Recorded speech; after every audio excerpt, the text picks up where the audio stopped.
And we are live. What the buck is up, every pony? Yeah, I was waiting for it. I was like, what the fuck is up, everybody? I took a bite right as he pushed the button. Uh, I'm ready.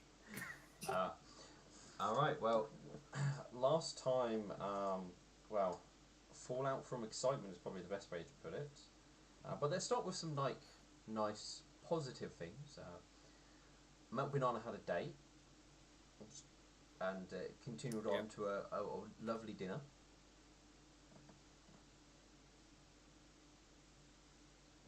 No, Melt Banana doesn't want to say anything. Oh, was that my cue to say something? If you wanted to.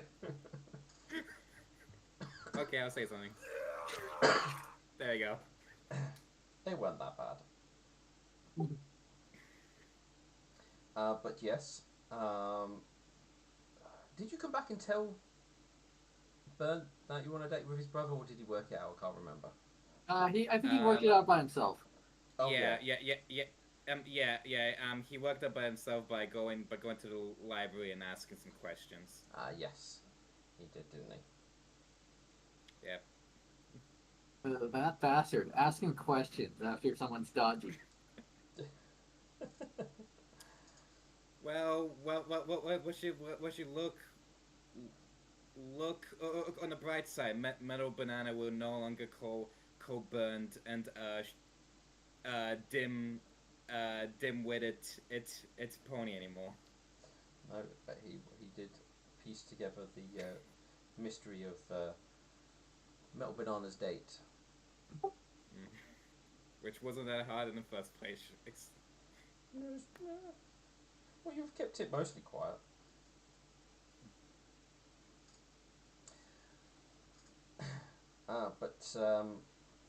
But then there's also the elephant in the room with other events. Uh, Alexandrite has mostly been in the what last session was Opal's Tavern with Wishful, and but though you did run off and do some bits prior to that, and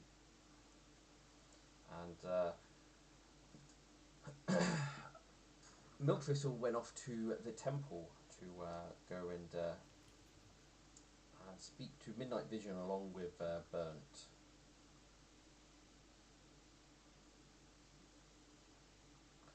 And That is. set about a few things in motion in regards to Alex's minor betrayal to the party, or a party member, let's say.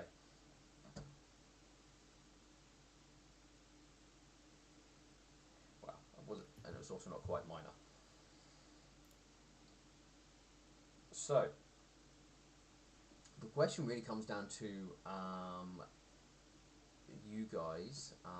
Where would you like to sort of go from here? What would you like to sort of like tackle kind of first? Uh, I'll let you go first. Well, I was going to throw out the sort of where we are. We've obviously got the little bit in obviously Opal's Tavern with Alexandrite, I mean semi-burnt and Wishful Pen. Milk Thistle, as far as I can remember, I can't remember where you went after the temple off the top of my head, to be honest. I don't think I left You remain. because Yeah, Milk Thistle remained. He probably will stay there for the time being to see what High Priest Midnight Vision can coordinate, and he's going to be thinking on what to do with Katarina that doesn't involve killing him. Understood. So you are pondering, let's say. Yes. How closely are you trying to, follow what Midnight Vision is doing? Are you going to sort of let him just sort of deal with it, or are you going to try and follow him to observe? Milk Thistle will stay in isolation so he can think deeply about what to do. Okay, fair enough. He won't follow Midnight Vision unless he's called for. Understood.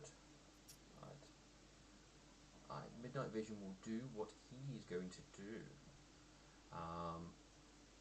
I assume you're going to remain in isolation until someone either A fetches you or you feel it's the right time to finish your meditation, I'm guessing. Yes. Understood. Okay then, Alex, we will start with you. I think Metal Banana, you was back in the tavern, I believe. Or did you head Yeah, out I again? was. I was like back in the tavern, and I went out to go fishing. So at this point, she just like left after a conversation with Burnt. Oh yes, and you went to Yeah. the pond to do some fishing. Yeah. And before Burns like apparently stroked Meadow's tail. Oh, what? Trying to like grab hold of you? Yeah. Talk about an awkward situation. All right.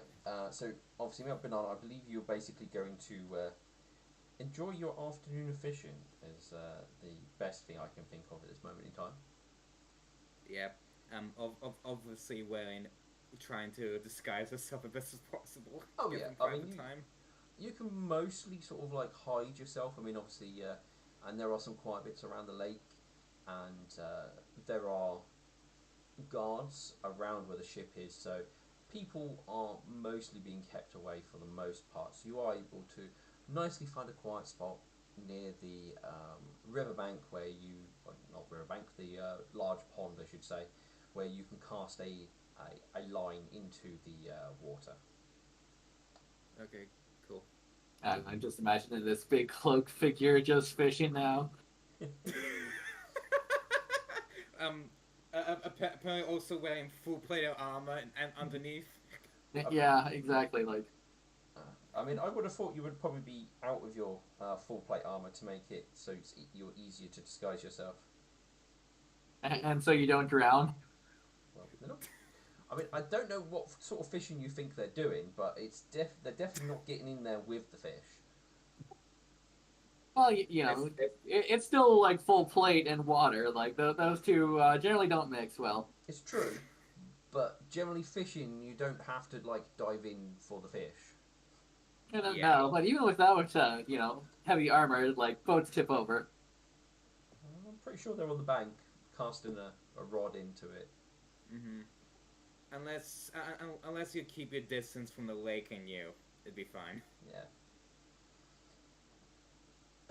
All right. So Metal Banana, you mostly have kind of like free roam then with you are going out to relax with your fishing. So if you kind of want to, head back or do anything in particular, just kind of speak up because that Gotcha. will kind of won't see too much excitement.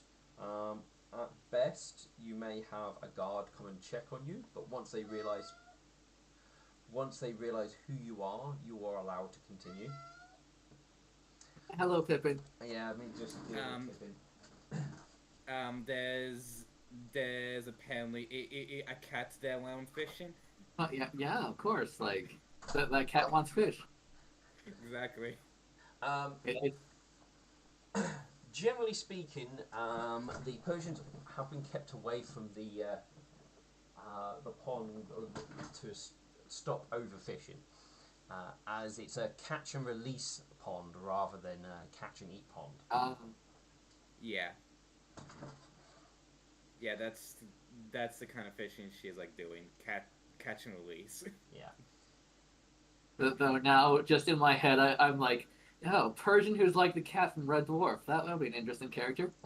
Oh god. Well, Persians are basically just house cat with wings. Mhm. So a very vain one is entirely possible. All right. So Alex, Yeah. mostly at the moment, you're the individual where the focus is going to be for the time being, as Okay. you sit there and scribble away at your notes or letters, I should say, that a wishful pen has tasked you to do. And I did send those to you, so I know. I have looked at, well, wishful. Well, I've read them both, but obviously wishful's only looked at wishfuls. And she obviously waits until you've worked on the other letter that she's instructed you to write. And when you have finished, she will tell you that you should go and read it to Milkfistle the next time you see it. And then once you've finished, hand him the letter so he can, I don't keep it. you're really making this as painful as possible. I see. You have to, to be able to heal wounds, you have to sometimes cause some injuries to help.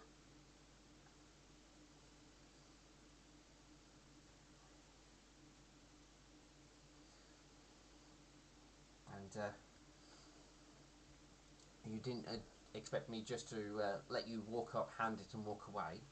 You two have to face each other and be able to actually stand in the same room for an extended period of times and hold conversations without weapons.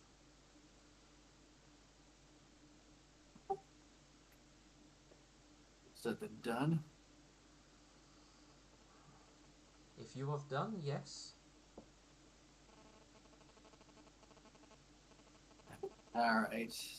Alexandrite will take his letter and he'll head off. Though it really won't head to the temple yet. That's fine.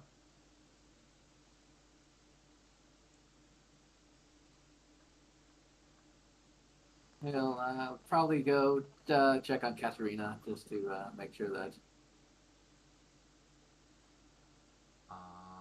I believe you took Katerina to.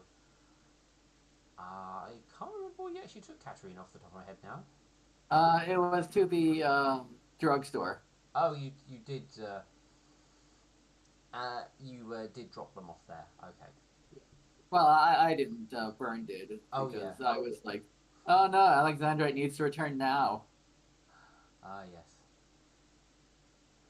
And then you had your little bit of a, kerfuffle, and then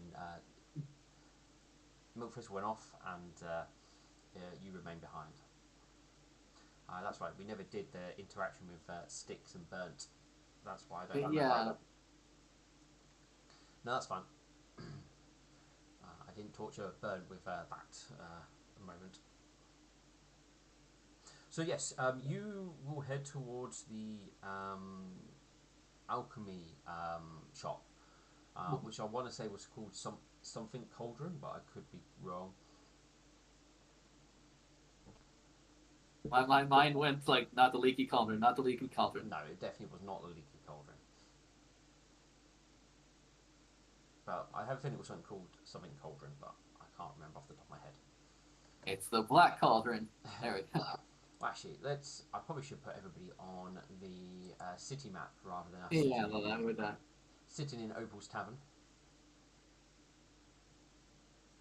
Since no one's there anymore. Yeah. Well, no, Burnt and Wishful were there, as far as I'm aware. Well, yeah, but Burn's not a player that's here currently. Ah, true. Did I? Yeah, I thought I marked Styx's place on the map, but I must not have done. Yeah, all I know is it's somewhere in this district. I want to say it was somewhere around here, Yep. but I'm not going to be too picky at the moment. But no, that's fine. You make your way there and enter into his store, which Katerina is obviously mostly seems to be sort of browsing all of the wares and what have you. As you might, I don't know if you recall, but they're very interested in alchemy, and this is probably one of the best shops they could be brought to for keeping them occupied, at least anyway. Yeah, a bonus. That they can have conversations about alchemy and stuff. And as you enter in, what are your plans of action here? Uh, first I'll greet Katerina and thank Styx for, the keeping an eye on him at least for this moment. Styx gives you an odd a look. But if you don't see anything, he doesn't say anything. Can I sense more of that look? Uh, it's an odd look. You're not certain what that look might be entail, but he's giving you a funny look. All right, yeah, I would like to, I guess, sense more of that look because I am like, that is an odd look. So, I mean, you're not going to get too much from it because when somebody looks at you oddly, it doesn't really tell you why they're looking at you oddly. oh, okay. Then yeah, Alexander will straight up say, "Is there something the matter?" I do not know. You tell me.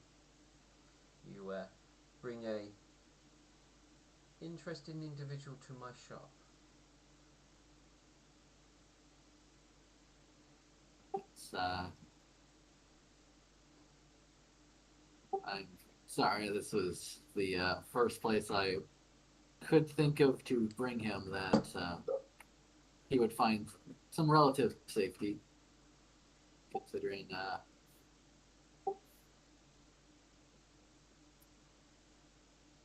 the I figured since you're both alchemists, both zebras, and both worship the same deity, that it would be relatively safe for me to bring him here.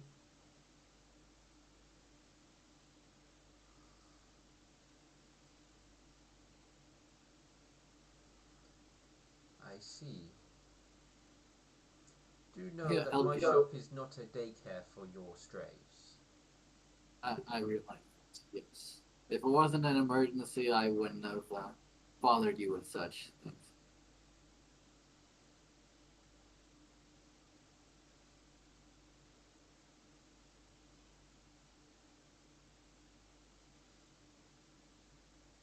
If you do not wish me to do so again, say the word.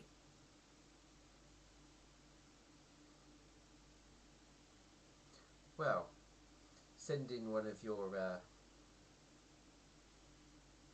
friends who seems a bit, what's the word? High strung. No, high strung wouldn't be the word of, but,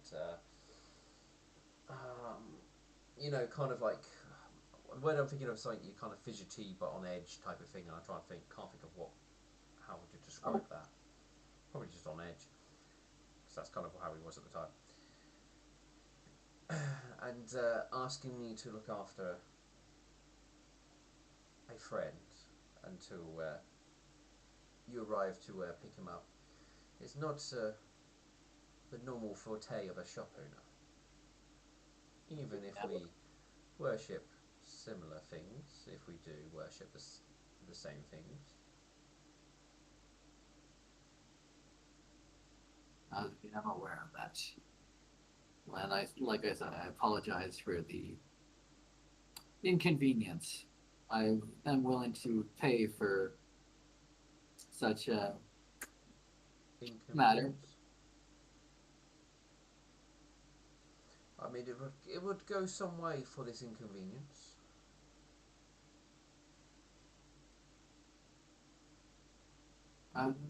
Yeah, I guess sorry, just looking at how much gold. I guess Alexandra will. Would you say 10 gold would be good?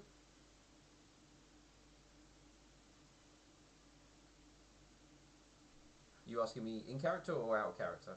I guess I'll say that in character, I guess. It will go a small way for it, yes. Depends if you're planning on bringing any more friends along. This could be the only one. We shall see.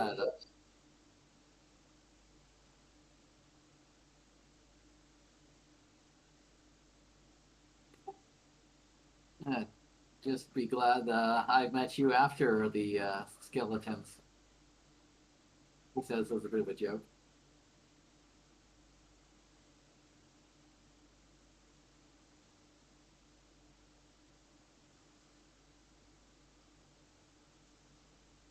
And why is that? Uh, uh, it's a bit of a long story. Uh, and I guess he'll give a little rundown of like what happened with the skeletons. And Ah, I see. Most intriguing. yeah, that was my first kind of encounter with undead that do not behave like normal undead. And then when I heard of your lady, that's when I kind of put two and two together.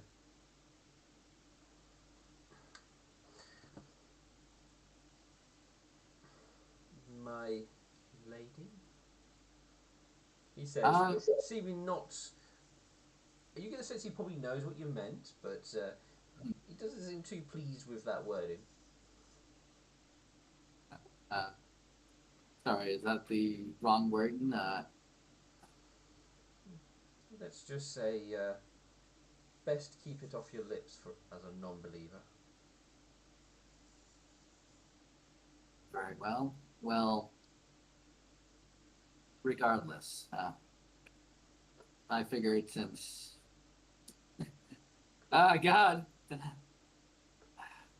Sorry, I'm not very good at this whole secrets thing. But regardless, I thought that you would be the best person who could help my friend here. If you're not And very like good I said, it was a bit of an emergency. if you're not very good with secrets, perhaps you should consider removing your tongue. Then you would not be able to. Then you'd be very good at keeping secrets.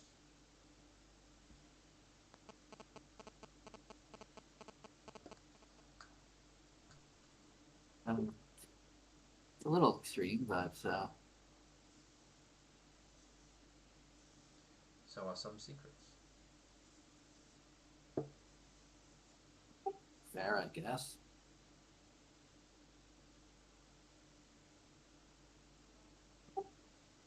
I, if you do not wish us to stay, then I can take Katerina and be gone. I figured out a better way to protect him. Excellent. As I said, this is a shop, not a daycare. And this one needs a minder for sure. Yes, I am aware. I think you are not. Oh. Is there something I should know about? I don't know. Is there something you should know about?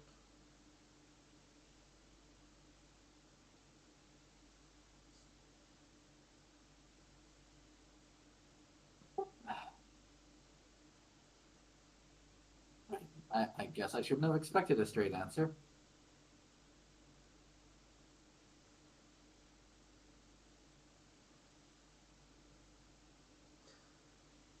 You are walking within an interesting circle. And if you do not know of the circle that you are walking, then you are not going to know.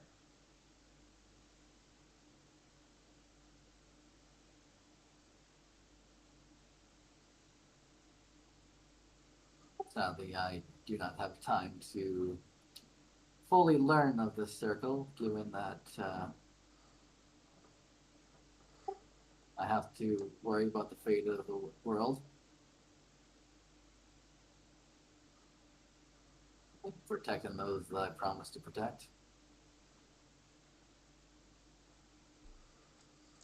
Then I believe our business here is concluded. Yes. Unless you wish to purchase anything. Uh, Trying to think of. I never buy potions other than like healing, so You don't have to buy anything. I'm just. yeah, He's just I doing will. his go away or buy something. Fair. Just being friendly about it. Very well. I will take my charge and leave. Good day to you. He gives a nod, and Katerina will quite happily come over and follow you when you call to them to ask them to leave, that you're heading out or whatever. Yeah.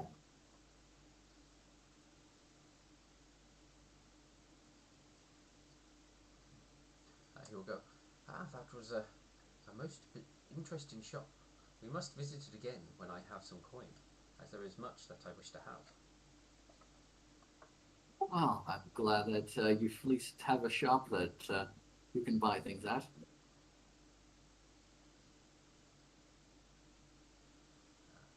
Most ingredients I have to gather from nature, then have it at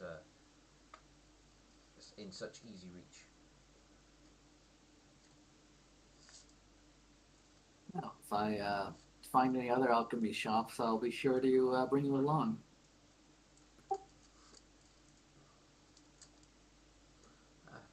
Please do. My wares are growing light. Uh,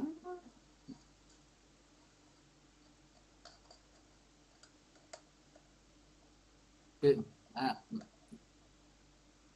Well, No, I was gonna ask, did you have any leftover money from the selling the armor? I believe Bert kept that money. Um, I don't. I gave it to Katerina to spy how to disguise. So Oh right, yes, of course you did. He goes. I asked the owner for hat of disguise and gave him armor. He seemed most pleased.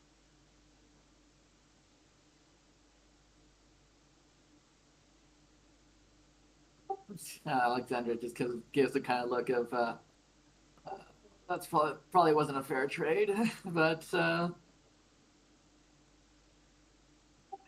well, I mean, you did as I said, so I guess that was on me. So generally, you should see if you get money for items like that, and then use that money to buy items.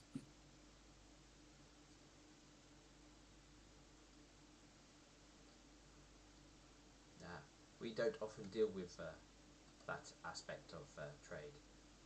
We since for many years now we have avoided larger cities or even towns. I can understand why.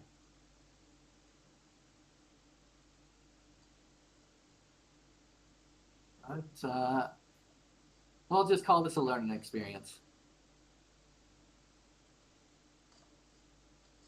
Where are we heading to now? That is a good question. When I want to, I'm trying. I'm going to try to find someone,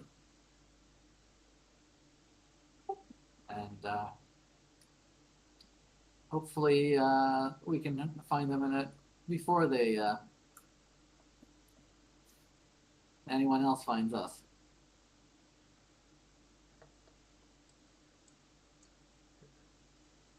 And I guess with that, Alexander is going to try to ask around for the three-legged pony. going to try and ask around for that individual? I guess kind of the upper district by the Luminance Library, like between the Luminance Library and the Great Temple. Okay, Probably around absolutely everything. so you're going to go to around absolutely everything and ask Yeah. there, basically. Mhm. All right. So you can make a diplomacy check. And I guess this will be blind. No, because you'll kind of know how well you'll kind of get straight away.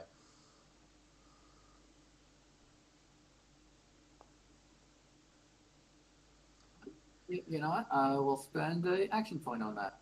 An action point. Or Mythic. yeah, epic point. Thank you. Sorry. That's fine. I'll let you Sorry, off. I've been playing 2E like 2 days ago, so that's on my head. Those are inspiration points, so Yeah. not action points. All right. You ask quite a bit. It appears that no one really knows exactly who you're talking about. When you start adding more descriptions than just three-legged pony, it appears that they have not been in this area, or Yeah. you've not. No one seems to indicate that they have seen this individual around here. Yeah. All right.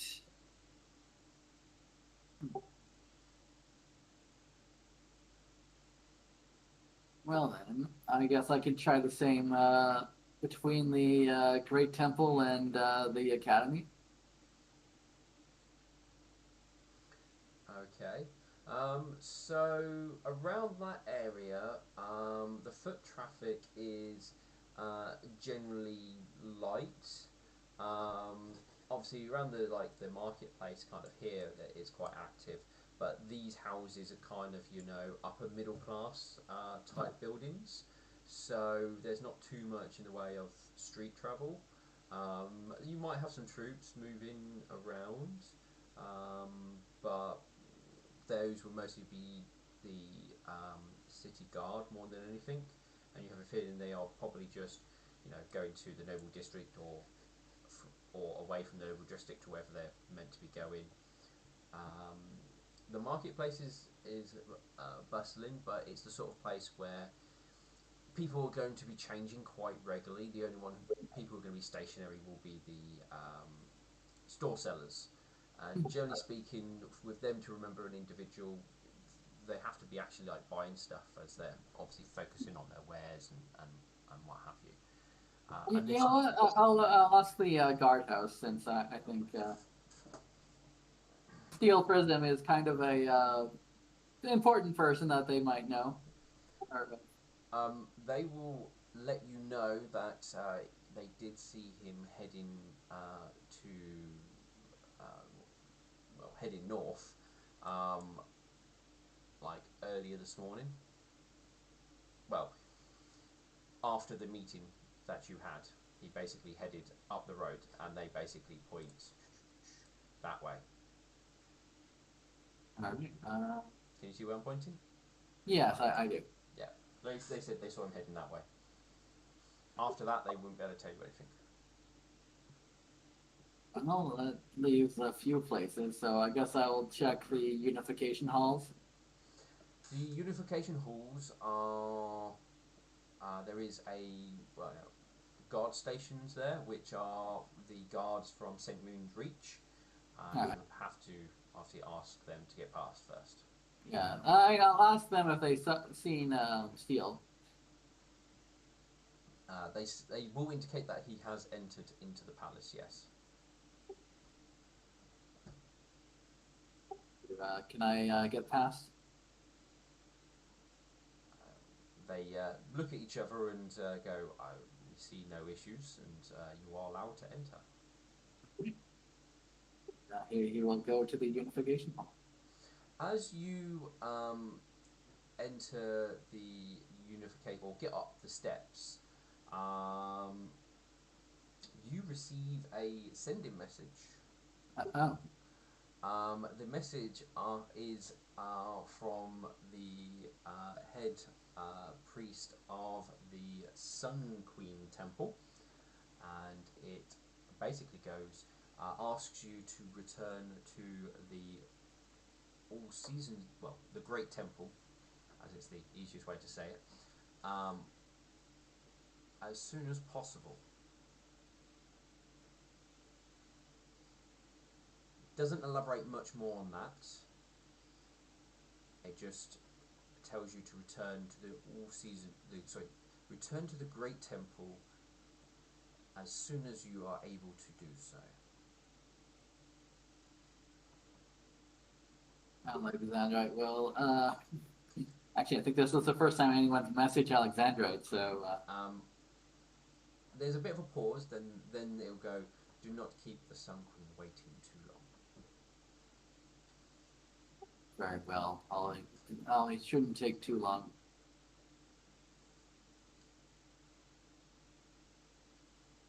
And yeah, he'll still head to the hall of the ruins. All right. I don't think you've been in the palace yet. We've been in a little bit, and then Nightshine was like, "No, we need to do some other shit." If I remember correctly. Were you in here when Burnt found his wing and stuff like that? I recall that we were here briefly and fought a mimic. Yeah. And then I think then we had to go out before we can clear the dungeon. The mimic, I believe, was in the Academy of the Kind Blades. Oh, was it? Oh, okay. I believe it was. I don't think you've actually done any fighting within the unification halls. Then probably not. I don't think, but I recall that it was before it got restored, or It's nowhere near restored. Well, I thought something got cleared out. The Academy of the Kind Blades area has been commandeered by the St. Moon's Reach military. Right. But that's about it, really, at the moment. So you're in the unification halls. Where are you planning to try and go from here? Because you're not sure what it looks like or the layout of this place, so you're kind of a little bit, you walk into a very ground place with no idea where you need to go.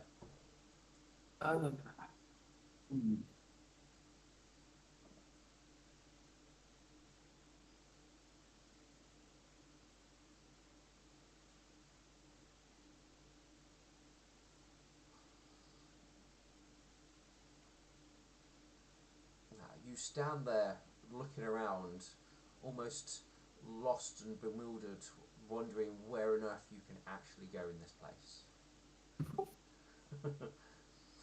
In your sort of lost and bewildered state, still trying to work out where on earth the hell you're going to go, or where you can even start looking. From one of the from the east side, you will hear the sound of footsteps coming towards you. Well, he'll take a look to the east side then. You will see a very familiar red-looking pony, who is very much looks like he's ready for battle. Full armor on, weapons to the side. He's wearing saddlebags. And he's got 2 bandoliers across his chest, with all 16 slots on his bandoliers filled with either potions, scrolls, wands, as he starts coming towards you. Thank goodness. Save me trying to find you in this place. Still stops a moment and goes, "I'm afraid I've been summoned to the All Seasons Temple, so I do not have time to speak unless you wish to follow me there." Well, funny enough, I've been summoned there as well, so we can walk and talk. Certainly.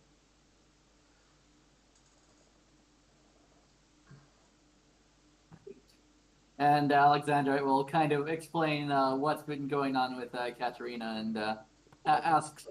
I kind of actually want you to explain it because I can't. The way you word things will be very important. So you actually need to tell him how you would All tell right. him. I'm afraid I'm in a bit of a predicament here with my friend Katerina. He looks over at Katerina and goes, "Okay, what is that predicament?" I forget, was Steel Prism there with his with the thing that went on with his mother? No, he wasn't. We met up with Steel after the fact. Okay. Yeah, yeah. I mean, you. He was there when. Was he there when his mother attacked? Don't think he was he? I don't remember. No. Oh, yeah, at the Queen's secret hideout place, she was in a prison there. Yeah. Where she was unconscious and we interrogated her. Yeah, I don't know. Still, I don't recall was there. I think it was just Midnight Vision, wasn't it? I believe so. Yeah, I don't recall him being there Still, anyway. Still was there too because Still was healing us during the fight with the other robot. Oh, okay. So he was there. All right. So he knows at least of his mother. Yeah. All right. He may not know of that relationship, but he knows that individual.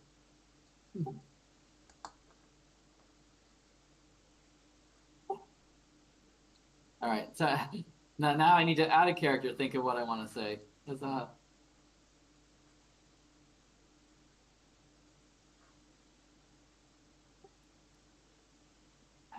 Well, Katerina is the son of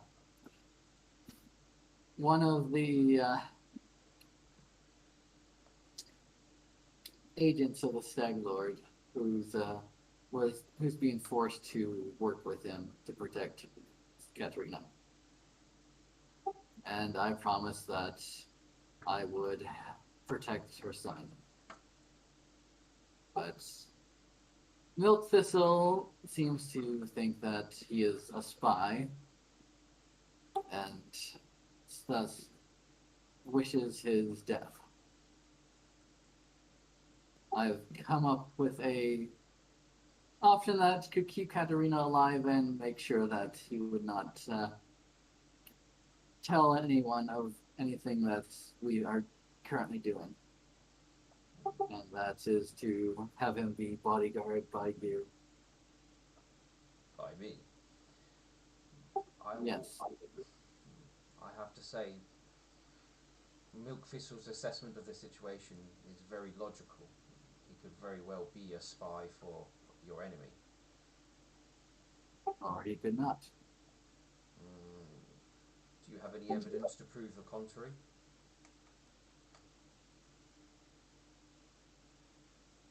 I have had many conversations with Katerina.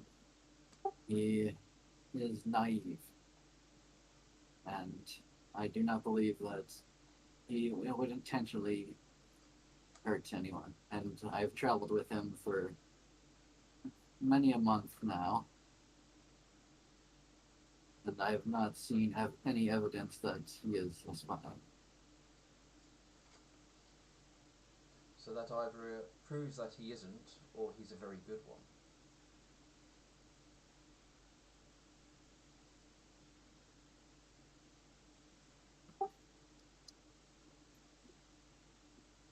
Well, if I act on could-be's all day, I would be striking everyone that I feel might betray me. You shouldn't strike at anyone who you feel could betray you, only if they do betray you. Exactly. Not what you said. Sorry, what was that? He says, that's not what you said.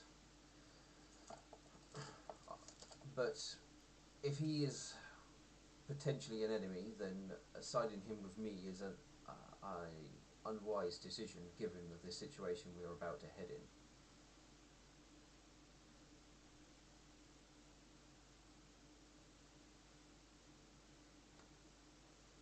No. I honestly thought that, given your years of experiences, you could handle a single person to watch, and he is useful. He is an alchemist. He's not a spy. He could be a great asset to us. And in what way can he be an asset? Well, like I said, he's an alchemist, and he's immune to a lot of things that demons can dish out. I see. You are. Steele looks up over at Katerina and actually asks him a semi like basic alchemy uh, formula, which probably goes a little bit over your head, Alexandrites, and he's able to answer it fairly, you know, swiftly. Uh, he then still then asks another one. Again, it goes completely over your head, and he asks him like basically a few questions. And once that's been done, he then goes, his his alchemy is very rudimentary, and obviously maybe on par with my own. Maybe a few additional skills.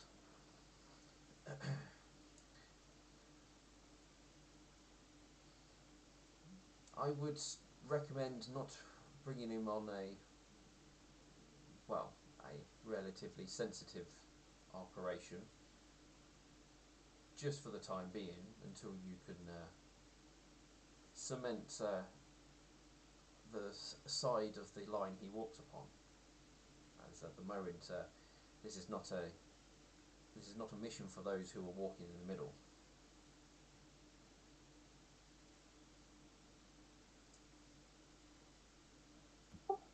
I understand your concerns, but I want to give him the chance to prove himself. And set about a task that would prove he fights on our side rather than bringing him along and hope that he does. That is the best way you ensure that an asset is potentially your ally.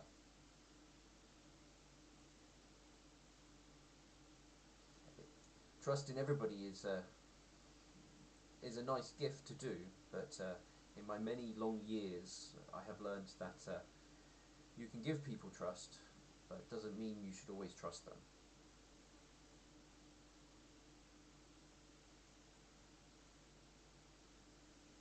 But you should at least give them enough to give them the opportunity to show where they lie, where their allegiance lies.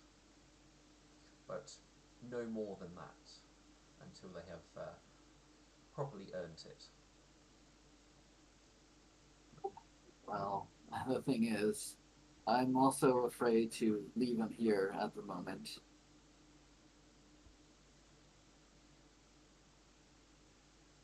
Last time, we had an ally who was not fully trusted by Milk Thistle. They ended up being taken by the Nightmare Wing. And what happened to them? They ended up in a prison cell for months until I tried to seek them out again and then found what happened.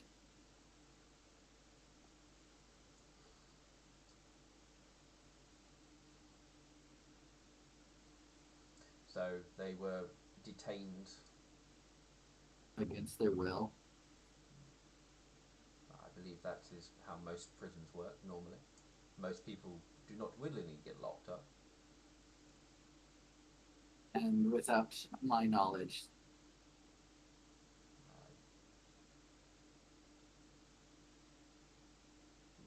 Still sort of gives you an odd look. generally, jailers do not need to inform everybody that an individual is incarcerated.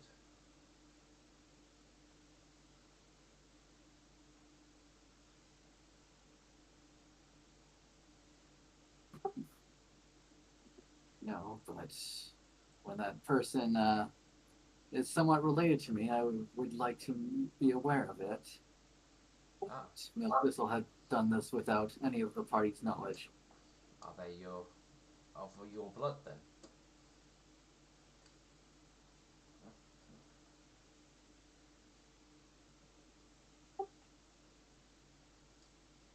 No, but they were someone we agreed to not to detain in such a way.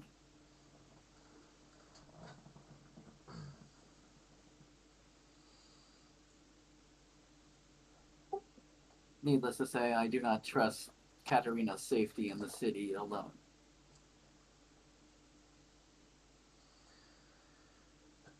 Well, unless you can show me that they are not a wolf in sheep's clothing, I am a little reluctant to agree to watch over them for the time being. If I was remaining here, I would have no issues. But What type of proof would you need? something that could be harmful to our enemy. That's normally the best way to ensure at least somewhat trusting. That will give us at least a step to potentially allow them to come. What that might be, I honestly do not know at this moment.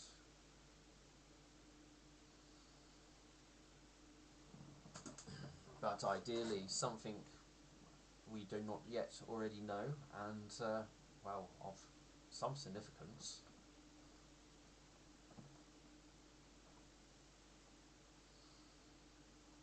Or, or if you can find evidence that they have not been, communicating with the enemy that we are trying to defeat. At this moment, you guys have reached the All Seasons Temple, and waiting there is you'll be able to see the Sun Queen priest, and he sort of smiles at both of you. And go, you've arrived at the same time. Steele, I wish to, sorry, Sir Steele, I wish to speak with you first. Alexandrite, if you wish to wait within the main foyer of the Grand Temple, somebody will speak with you shortly. Very well. Still will give you a nod and will follow in the High Priest of the Sun Queen Temple and leave you and Katerina in the main foyer.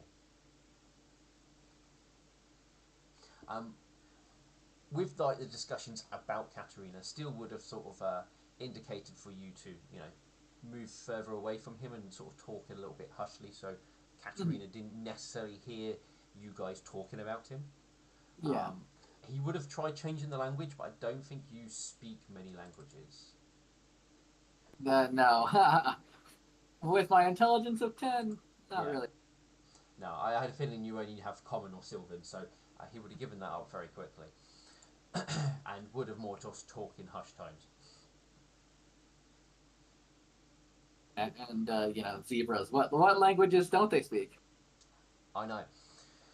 I mean, he would have tried a more obscure one that he knows, but you don't know any, so he can't do that. So you are left in the foyer for the time being with Katerina. Alexandrite's going to sigh a bit. This is all more complicated than I wish it would be.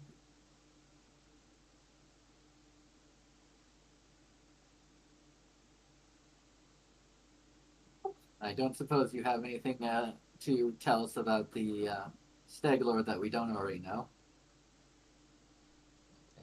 cocks his head. I do not know what you already know. But all I can tell you is that you should surrender so that you can choose somebody to survive. That's the only way to help, and you can help your loved one.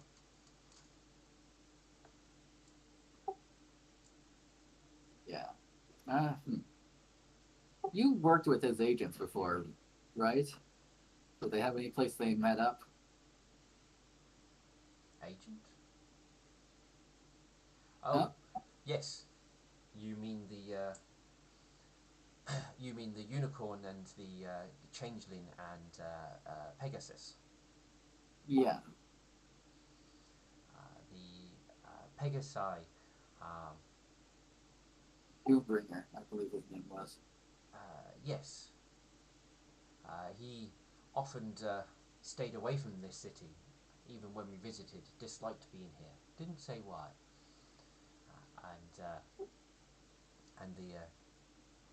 And the doppelganger and the unicorn came in and did what needed to be done. Occasionally I would come in as well, but mostly I would stay with Doomsayer. No, that wasn't his name. Doombringer. Was it Doombringer?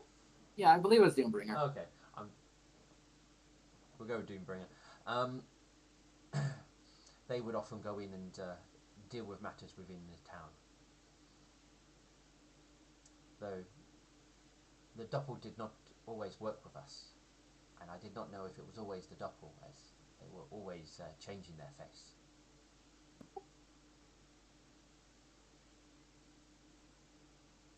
If I recall correctly, the other two were just mercenaries. I do not fully know.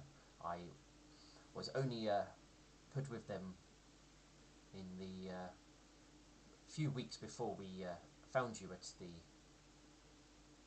the cave, and we waited outside.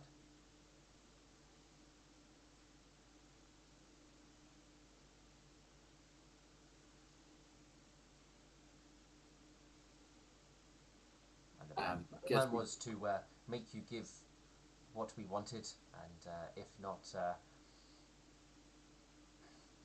take it from you.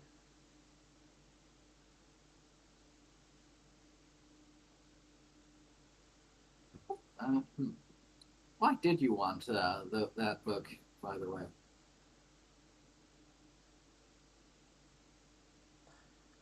We were trying to find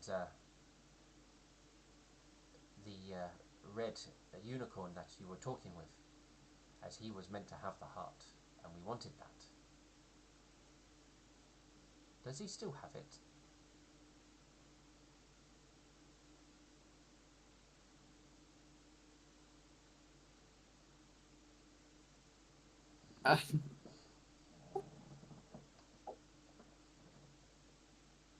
Sorry, that just out of character is like, oh shit. What do I say? Yeah, what do you say?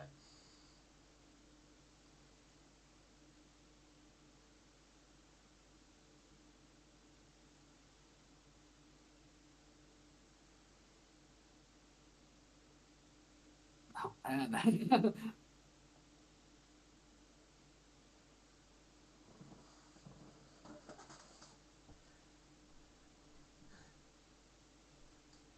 I have the sense of a rabbit in headlights at the moment. Yeah.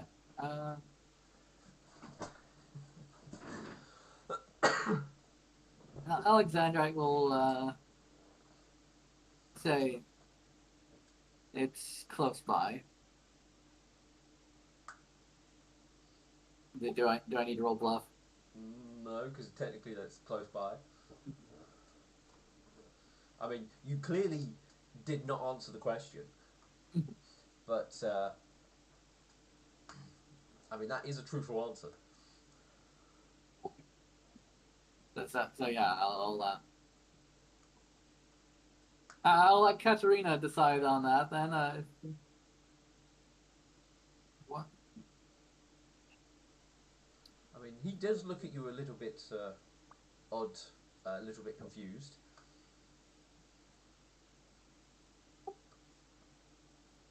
If you do find the heart of Everglow, can you actually touch it? Everyone who's tried ends up dead. I do not know. I was simply told to bring it back to my mother. So I guess I can.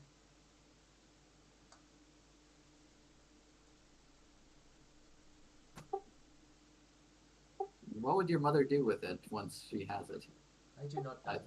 She simply wants it.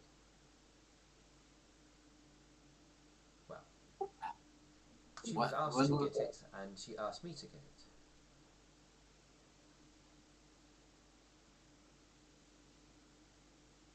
But she also told me not to get it as well, but quietly later, which is odd, but I will both get it and not get it. So I do not. Uh, that one confuses me. I think I understand what your mother's playing at, but uh, also somewhat out of my field. But I believe she wants you to act like you want to get it, but not actually deliver it. To make it look like you're doing your job, but to fail to aid the Stag Lord. Why would my mother want that? I should ask her.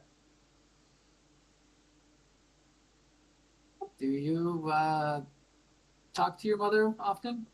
I do. What sort of things do you talk about? I tell her where I am, and she asks other questions, and I answer them depending what they are.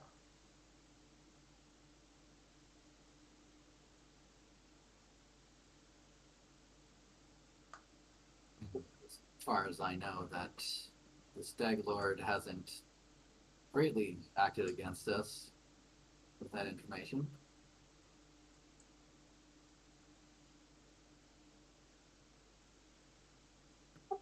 This is just also complicated.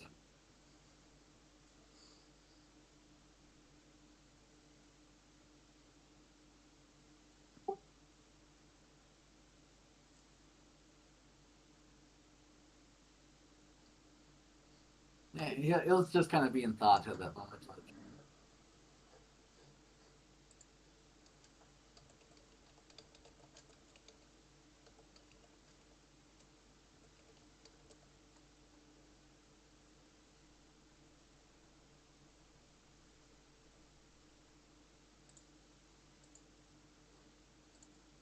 Katerina quite happily sort of stands there like pondering things.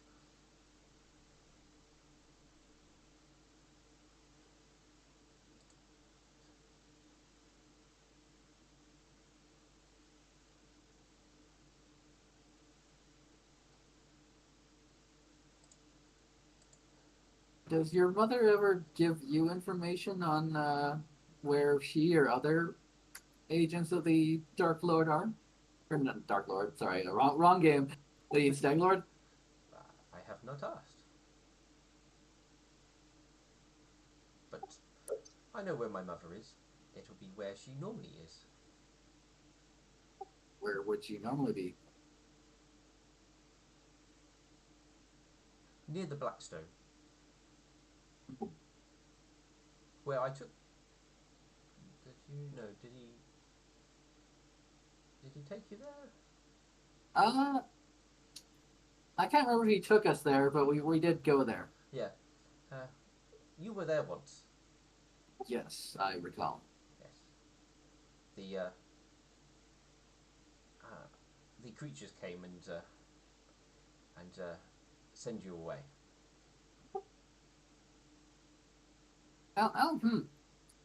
Alexandra actually gets on the idea. If we could you lead us there safely? I could take you there, but there are many dangers, so I cannot make dangers go away. but if, say, other servants of the Stag Lord happen to come across us, could you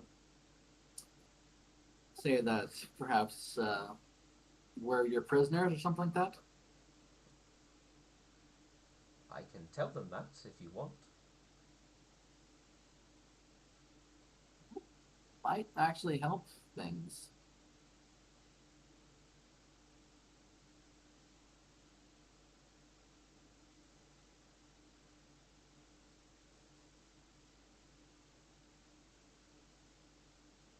Perhaps once Steel Prism's done with his meeting, you could talk to him a bit about such quandaries.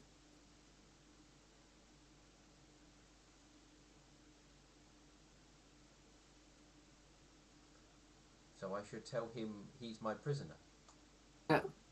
Not like that. I mean, uh,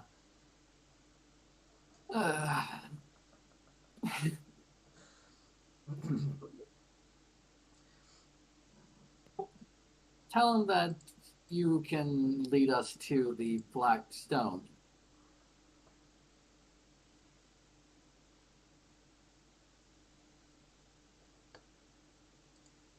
And that you are willing to help.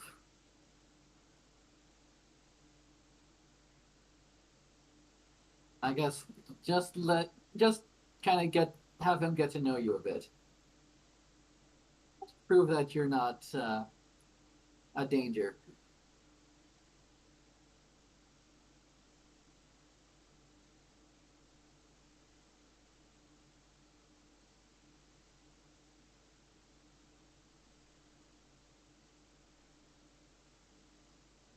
I will see what I can do.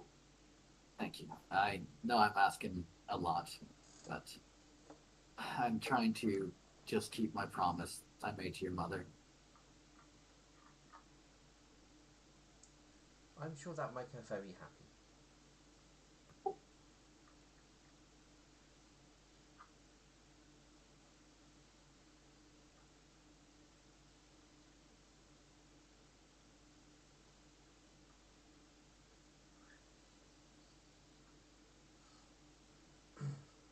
Um, if you don't say anything else, you guys will kind of stand in silence for Yeah, a number of I minutes. think that's kind of just what's happening.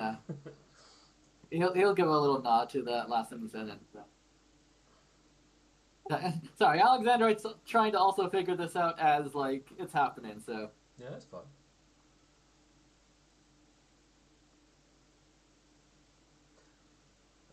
After probably a good number of minutes, the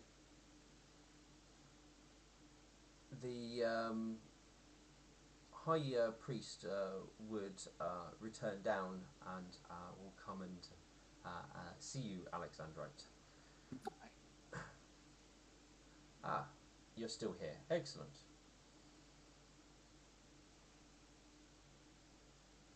You are yes, required in the sunroom. very well. Alexandrite will head to the stone room. You've never been to the sunroom. Oh, okay. You've never heard of the sunroom. Then I'll say lead the way. Your guest can remain here until your return. Oh. It is just you that is allowed access to the sunroom. He'll nod and say, all right, lead the way. Right. The high priest would lead you obviously into the back areas of the sun wing, and you are taken to quite a nice ornate door. And before it's opened or anything, the two of you stop in front of it, and the high priest goes, you must strip bare except for the essentials, and then step forth into the sunroom.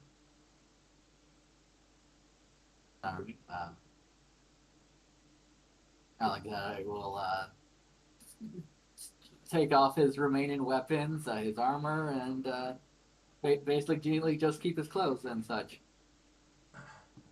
The once the high priest has basically told you that information, he leaves you.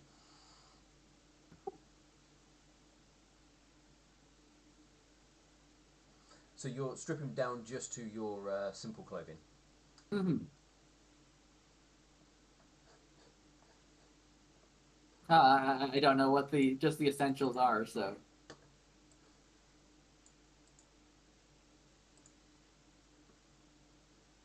No, that's fine. I've just been nosy what issue we got on there. So yeah, simple clothes. Are you leaving your bags and everything else outside, or? Yeah.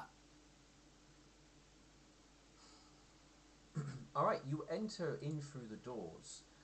It's actually very bright here, so the best way to describe this place, it's, for lack of probably a better description, is it's like a greenhouse, um, except for it seems that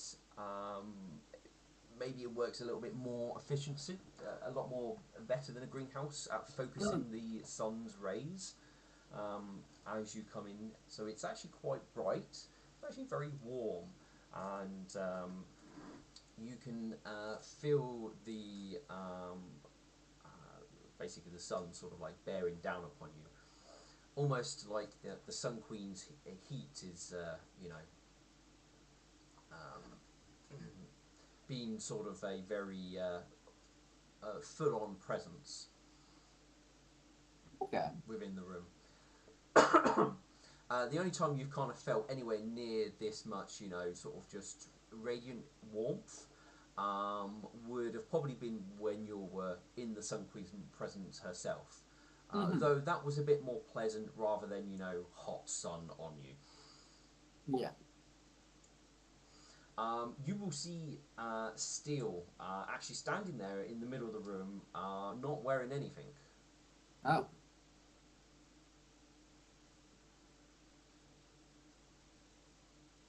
Well, now I feel overdressed.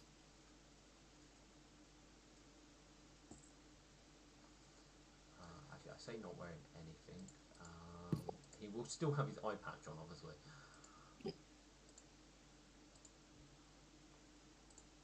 I should just make sure there's no other crazy essentials that he would always wear. No, I mean, other than his eye patch, he's not wearing anything. Okay.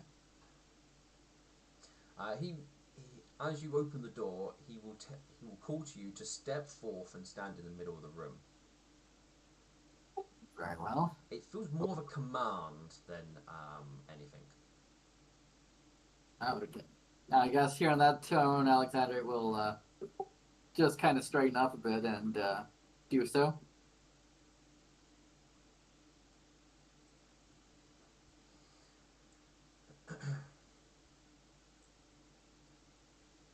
When you reach into the middle of the room and you stand there, there's a moment of silence until you hear the door click closed on its own. At which point, Steele sort of slowly walks around you. You get a sense he might be like judging you to a degree. As he continues the slow circle and finally basically comes back round to stand in front of you.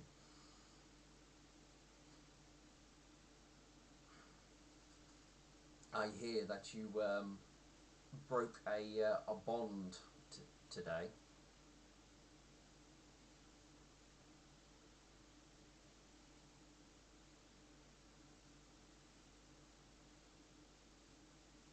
Uh,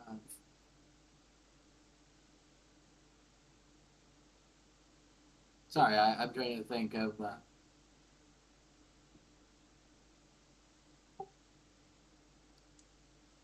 When he usually says bond, does he mean like a paladin tenant or like just the? He's used that term. You have to determine it how you think he might mean it, because he doesn't give any context other than you broke a bond today. That bond was straining for a long time. It doesn't give you the right to sever it violently.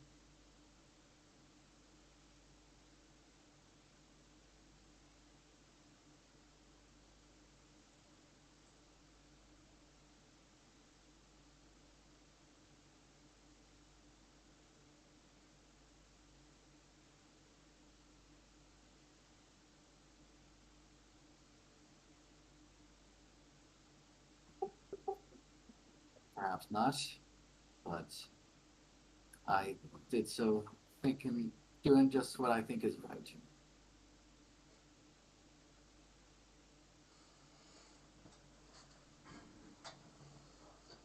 There's a fine line between doing what you think is right and acting in anger.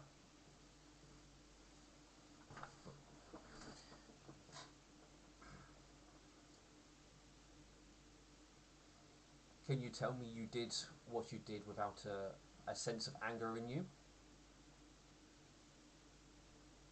I cannot truthfully say that I did not feel anger at that moment. And why did you act upon it? Were you not taught discipline? It was. And did it? And why did it falter that day? Or why did it falter this day?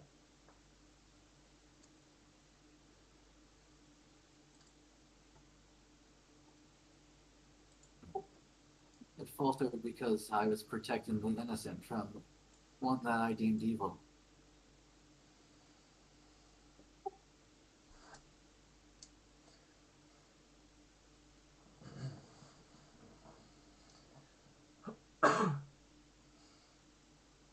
You just because you deem something evil does not mean you should act immediately. Especially somebody you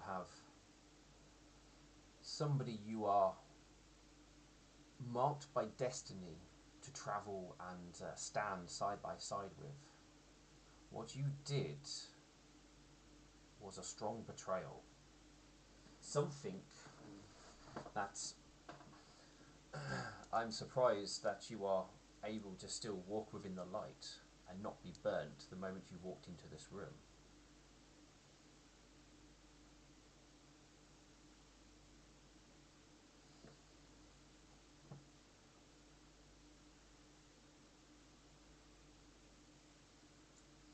You told me your worries of your party members' worries of Katerina.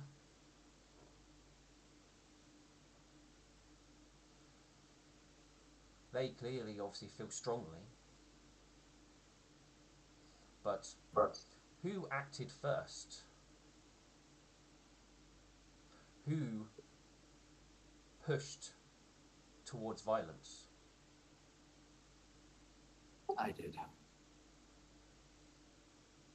And is that how a paladin should act?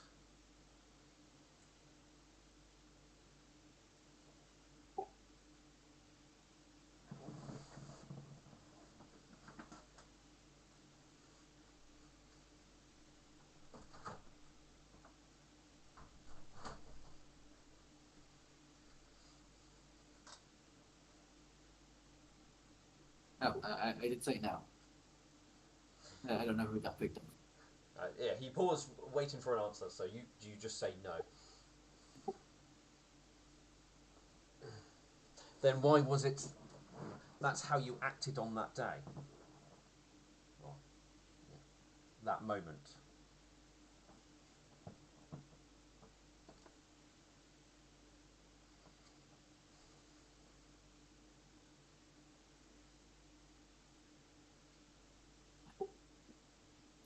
I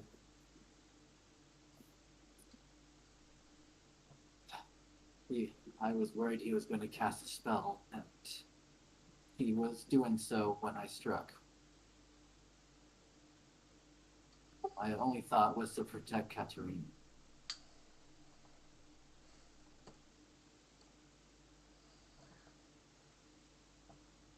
It was wrong of me to strike first. I believe you launched an attack even before that moment.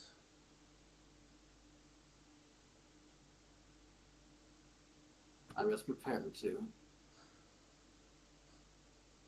That tells me that you were already acting in violence. Smiting something is a declaration that you plan to kill them. You should only smite something that you do wish to destroy. Were you planning to destroy it in that moment?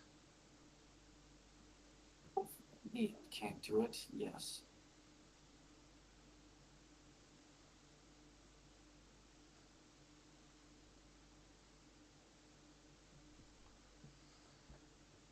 Despite...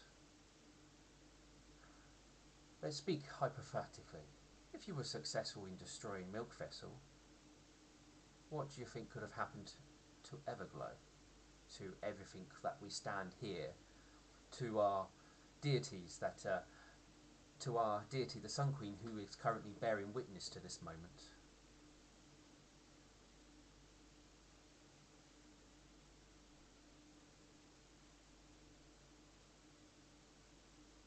I cannot rightly say I know. There is no telling, this is true. But striking at individuals like yourselves who are marked by the gods for great deeds could be catastrophic. People can live their entire lives with barely hoping to touch a minuscule amount of power that you have been granted. The last individuals that were granted anything near what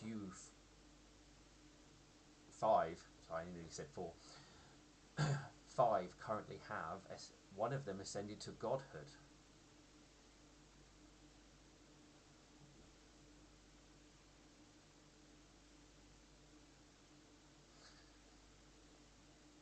And you allowed your anger to potentially jeopardize everything that you are fighting to stop. There are ways to achieve things and keep promises without such scenarios occurring if you control your emotions. If you allow your emotions to take over you, you are an uncontrolled fire within the bowels of a ship where its gunpowder may be stored, waiting for a disaster to happen.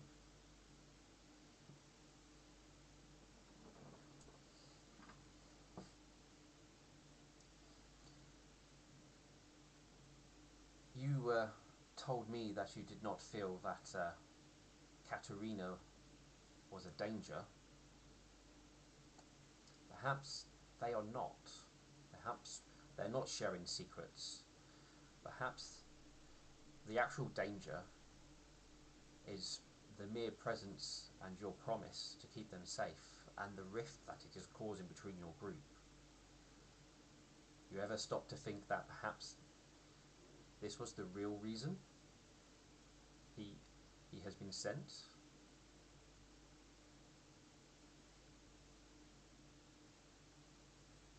Do not believe so.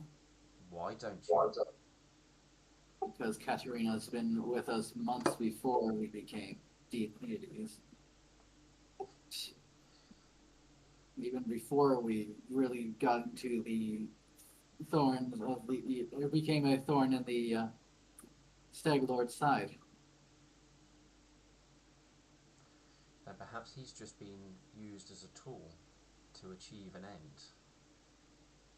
Clueless as much as you are. From where I stand, I can see potentially somebody who has almost destroyed the one thing that might stop them.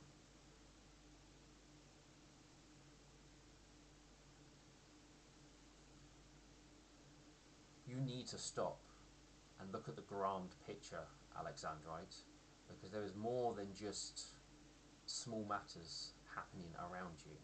You are no longer a small piece in a game board.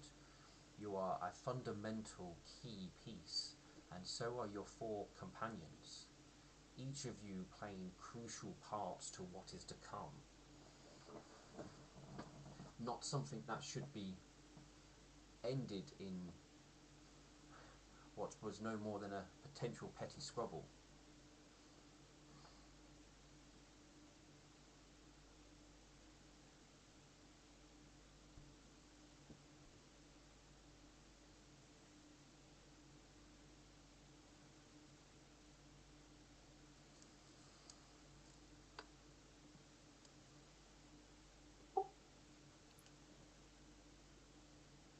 I understand what's at risk.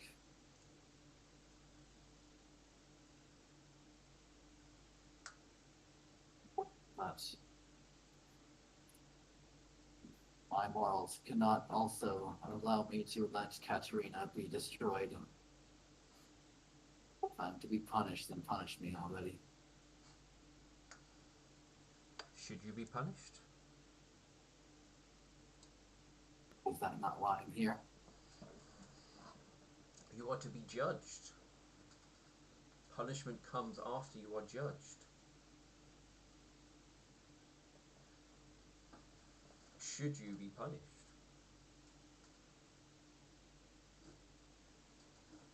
Now that you have your actions laid bare before you, and the dangers that you could have posed to the future of Everglow, should you be punished? I know my answer.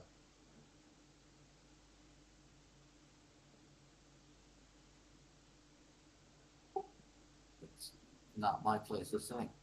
If I am, then the gods should punish me.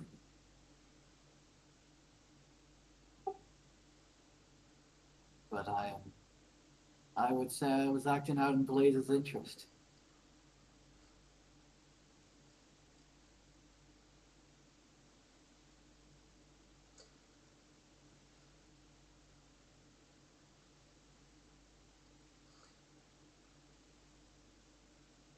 Perhaps then we are standing in the wrong court. Do you know how Blaze would settle this matter?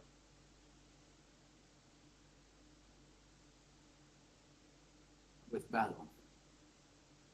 That she would. But you've been brought forth to a court of the Sun Queen.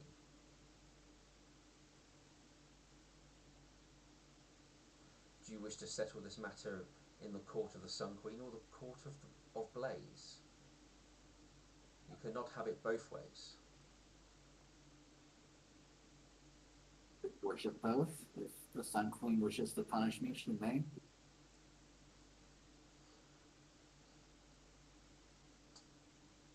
I'm certain if she wanted to, she would have done it instantly. This is being passed to a mortal matter now. Perhaps your newfound powers are stopping her punishment. Perhaps it's not.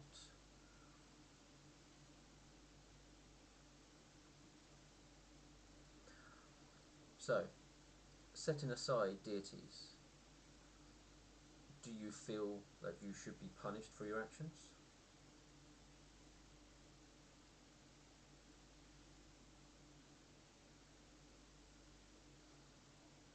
I do not feel I should be.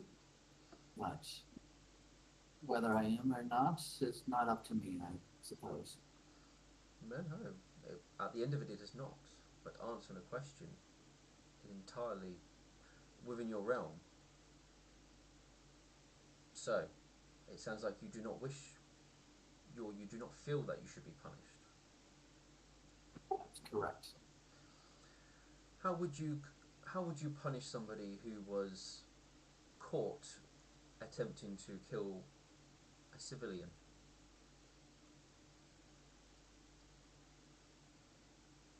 If it's unjustified, prison. That's kind of you.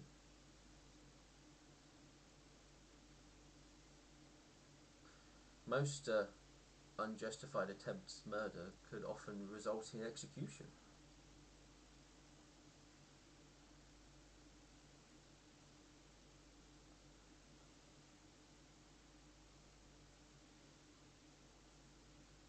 I to be executed then? Your destiny has put you on a trail that would prove that a stupid outcome, but I'm merely putting things into perspective for you. Based on accounts, you are not on the favourable side of the law.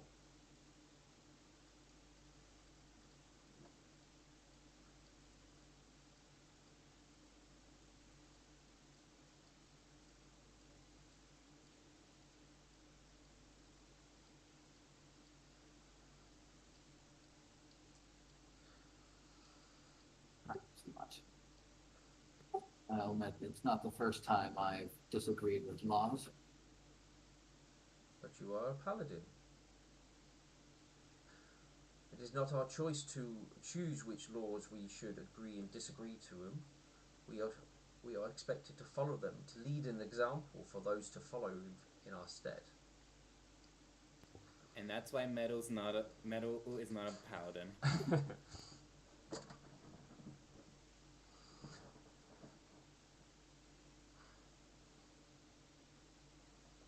Do you think you are above the law, Alexandrite? You can pick and choose what you can follow? I do not. But that's what you have just said. You cannot say something and then disagree with it. Just because I disagree with the laws does not mean I don't try to follow them. There's no try here.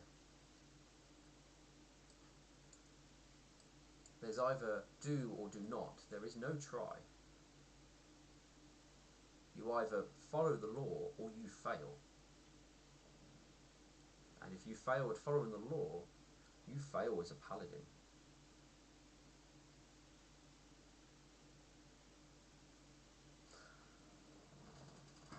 I might let small things fall for those who are not as devoted or should be as devoted as us. But a paladin I would scrutinise even further, as we are meant to be the staples of law and order. We are the examples those that should follow. Somebody who believes that they are separate from the law or above the law in our position is a danger to what they stand for and what they can represent. Look at what you are wearing at the moment.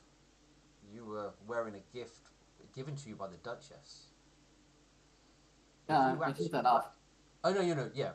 He meant at the moment you attacked Milfist. Yeah. What would have happened should you again be successful with striking him down? You were an agent of the Duchess. Perhaps more would have fallen on her because of you acted in anger.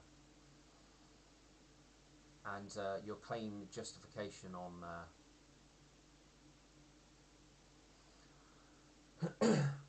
on protecting an innocent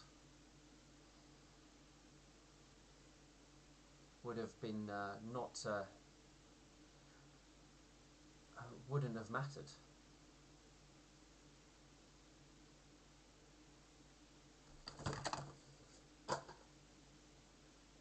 Calm down, Pippin.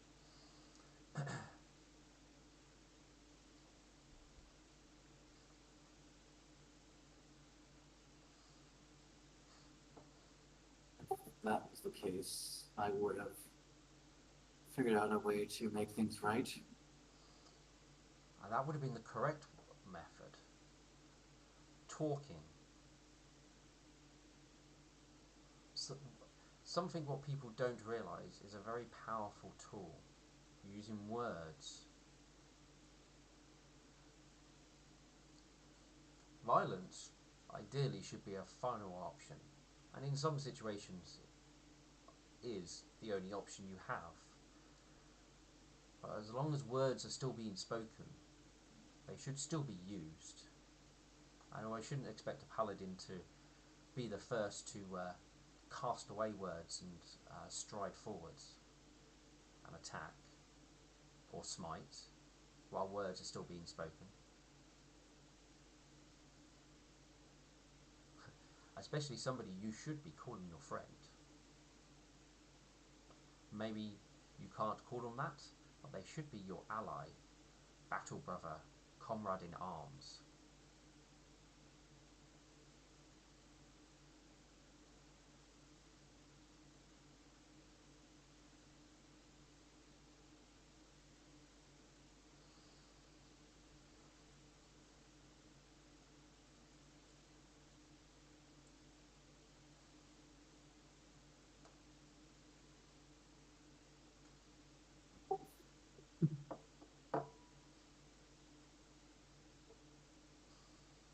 He does sort of look upon you and is waiting to see if you do say anything.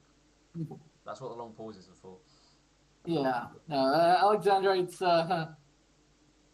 basically trying to work out what to say. Also, like, I have tried to speak with Milkfist on numerous occasions, and oftentimes it ends up going nowhere.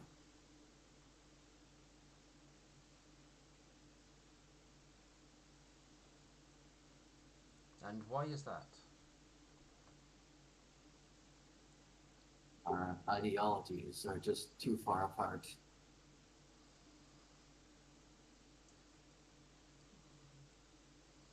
The Nightmare and the Sun Queen may be two opposite sides, but there is a common root within them.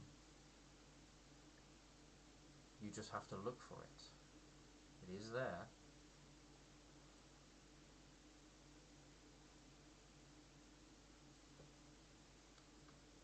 What is the one common thing between the two?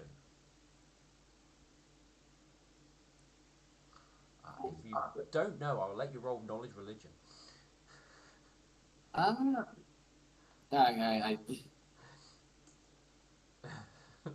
I don't even have knowledge religion. This is how little paladins actually get for the things. Actually, no, I do have 2 points in knowledge religion, so I cannot. You could, like I said, if you don't know yourself as a person, or character, or whatever, you can use knowledge religion to save you. I'll just roll because I am. No, that's fine. Blind? No, because it's going to be as simple as I'm going to tell you you know or you don't know.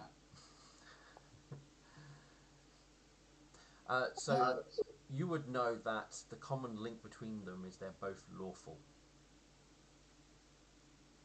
They're both lawful. Correct. And the one thing you seem to be failing at the moment is to be able to follow the law. So perhaps the reason why things are butting heads is you have fallen out of the alignment that you should be following, because you disagree with things.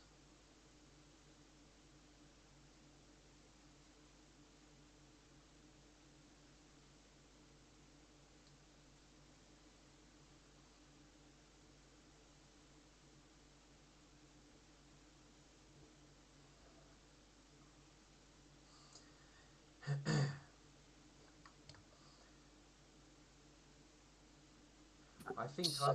Oh, sorry. Carry on, Alex. I'd say perhaps.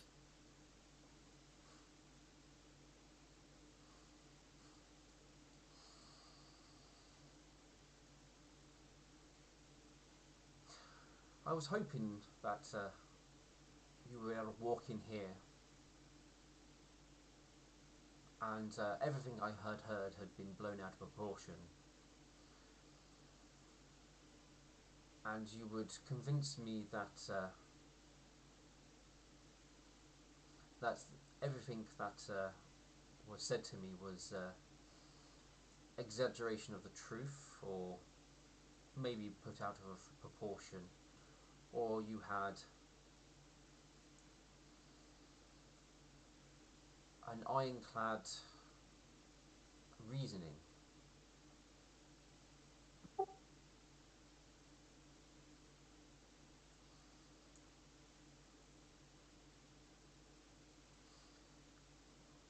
But what I see is you are acting more on emotion, and it seems to be that you're channeling Blaze as that emotion more than anything. And I can understand.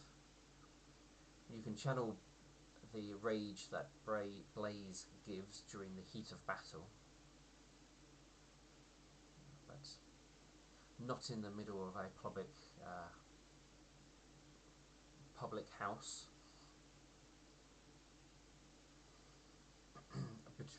Amongst the civil populace. At this point, Alex, I see you nothing as more than a dangerous weapon, or a user who has lost control of a dangerous weapon. It sounds like that you are in desperate need to understand the oaths that bound a paladin and what they are supposed to follow. I feel that you have forgotten this as time has gone on. Perhaps the path of a paladin isn't the path that you walk anymore, because I don't believe I see a paladin in front of me. Perhaps a hot-headed fighter or barbarian would be more accurate. Somebody who does not necessarily care about oaths, duty, honour, law, but are more a instrument of their own free will. Is that what you want to be?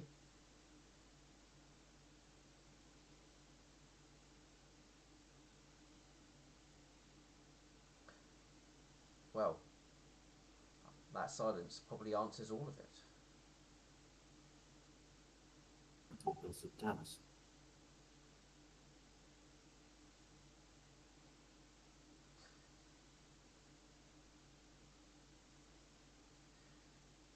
Then, Alexandrite Beacon,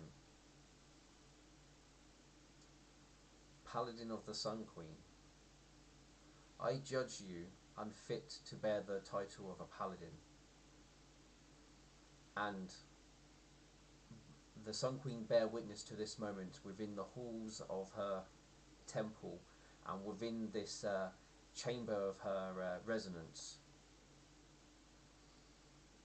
I strike you from the order of paladins until you can prove to me that you are fit to bear that title once again, or should I fall in battle, prove to a high priest of the Sun Queen that you are fit to carry a title once more.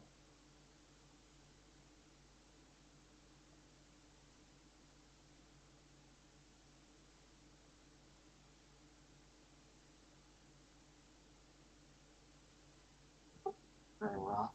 That was my punishment, and so be it. With that, he stands and turns his back to you. Well, he was standing anyway, he basically turns his back to you. And then Abel goes, you may now leave. And with that, we'll walk out. As you exit the chamber, you feel any association with a paladin no longer be on you. You are you're no longer immune to fear, you are no longer immune to disease, and you lose some of your resilience that would have been bestowed upon you. Those are the sort of most noticeable things straight away.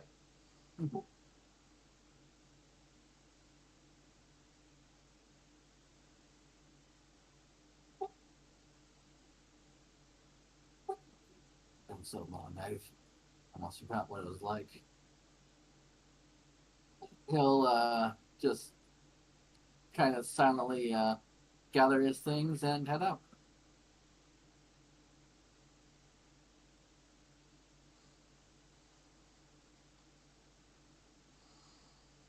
Does anybody want to do anything? There's some little bits that will happen, but will take a little bit of time from this. But anybody else want to do anything?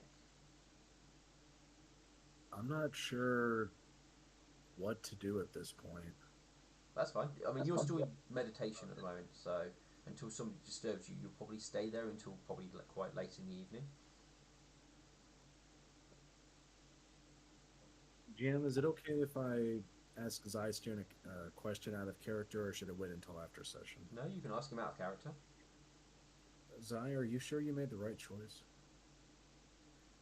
I mean, right or wrong, it's the choice that Alex would make.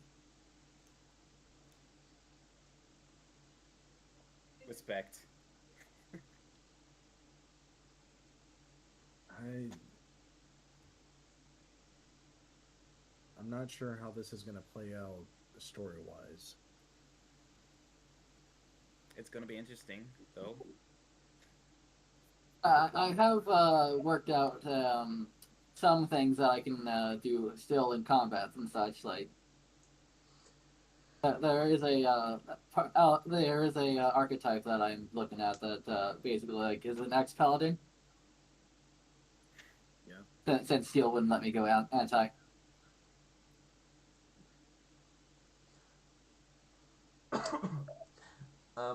You do not you lose any mythic power. This only affects your class, just so you know. Yeah.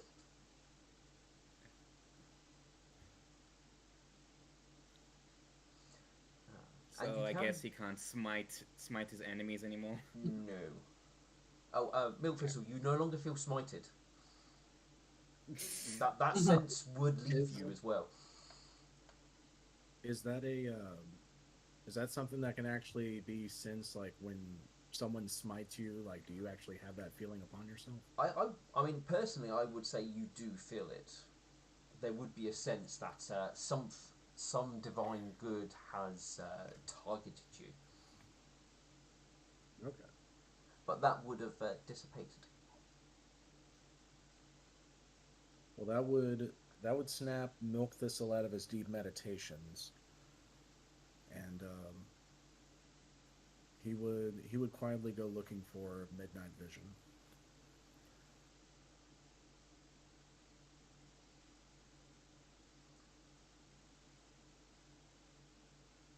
Um, so you wouldn't be able to find Midnight Vision, and when inquiring, one of the more senior acolytes would tell you that um, he was currently seen within the Sunwing.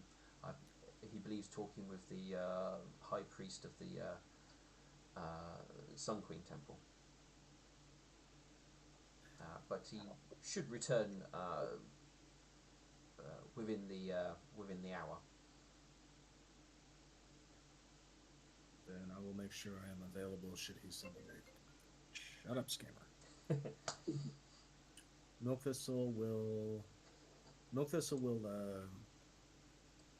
attend to the daily duties of a temple priest.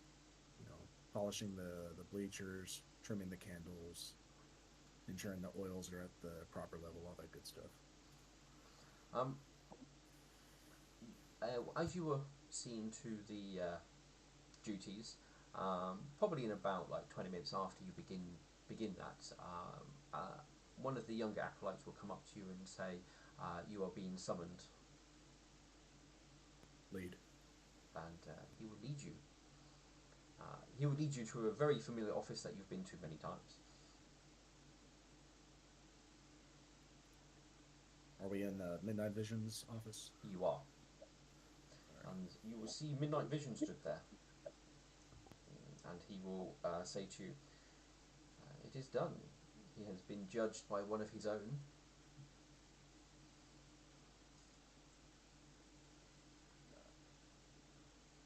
Milk Thistle does a deep bow, and as he rises back up, I felt the moment it happened.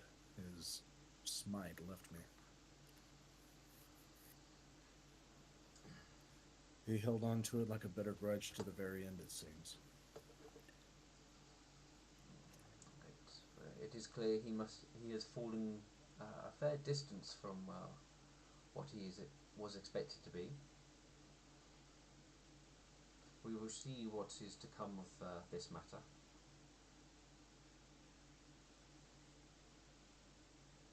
Has his divine touchings left him as well? That I do not know. Though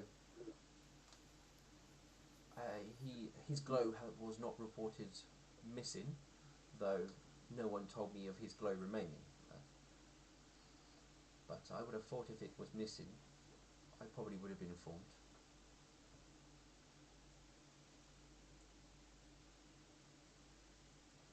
He is a fraction of the warrior he once was.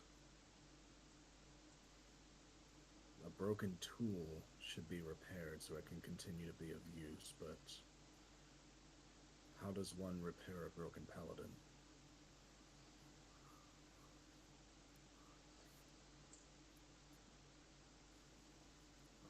That you would likely will have to speak to somebody from the Sun Queen Temple, as the way our tools are repaired, if they become broken, would be a very different task to that of the Sun Queen.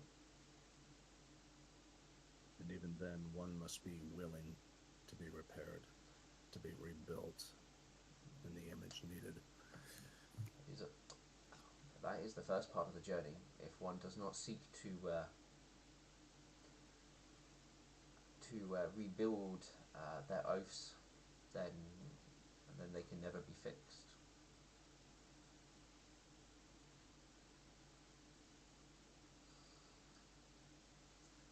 Losing this normally would be a great blow to an individual.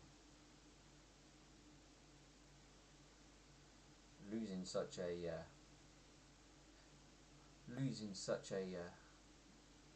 divine touch is something that most individuals do not take lightly at all.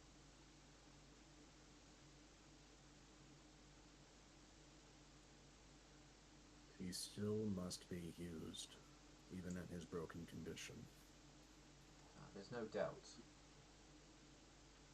He still has a job to do, just like the rest of you, and I'm sure he'll be expected to continue.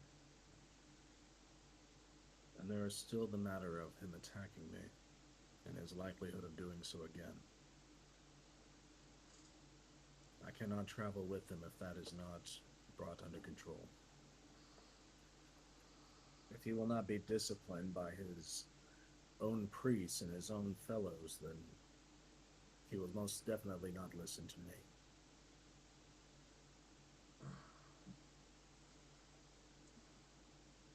Well, it seems that they have at least disciplined him in some way. Or cut him loose. He could very well be more inclined to attack now. Though he is considerably weaker, I do not disregard him as still being capable of great damage. If he continues, he's lost the protection of the temple. He has been, well, in a sense, blacklisted down to his actions, and if he continues following the course of action that caused him to lose his paladinhood, then that will only be seen as a further discretion, and it is likely more severe punishments will take place.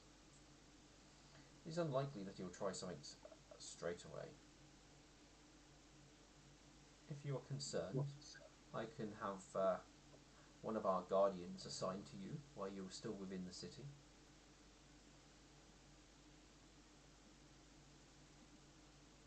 There is a discretionary matter that we have been called to. We are expected to leave tomorrow morning together. Will you?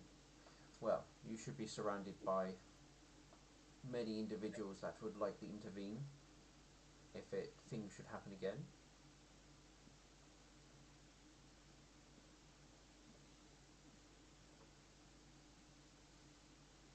Alpha, I have called upon the nightmare many times, and she has seen fit to remain silent.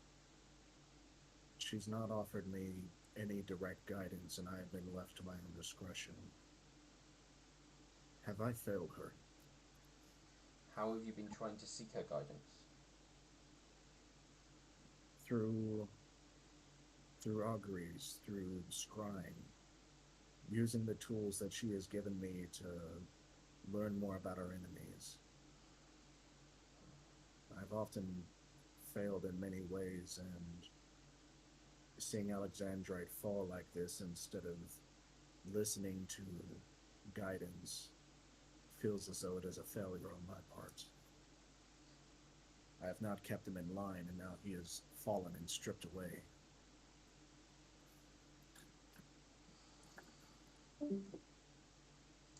Oh, did we lose somebody? Yeah, we lost some Alexandrite. Oh dear. Hopefully he'll come back. You might have lost internet or something. He's offline, actually. Maybe he lost. Probably his internet crashed or something. Yeah. If that's Yeah, the 'cause case. he's off the game as well.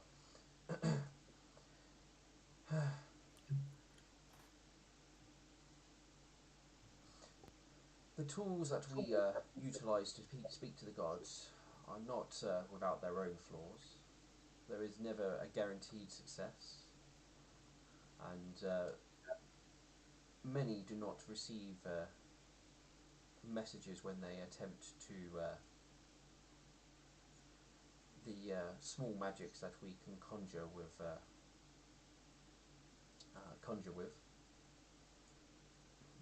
Even I, on the odd occasion, will not receive a message from the nightmare.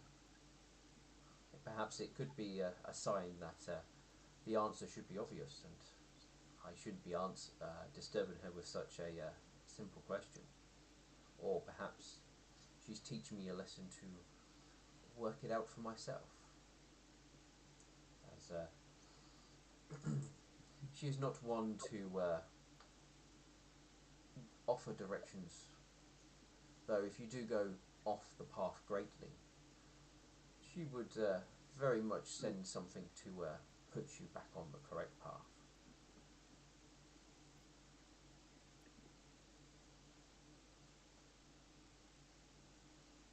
Perhaps I did rely too much on Alexandrite's martial prowess. If his ability to destroy demons as a paladin has been taken from him, then he will have to be stronger in some fashion.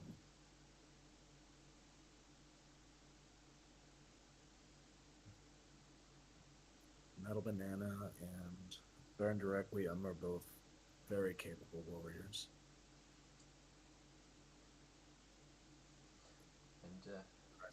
And I certainly have tools at my disposal to bring to bear.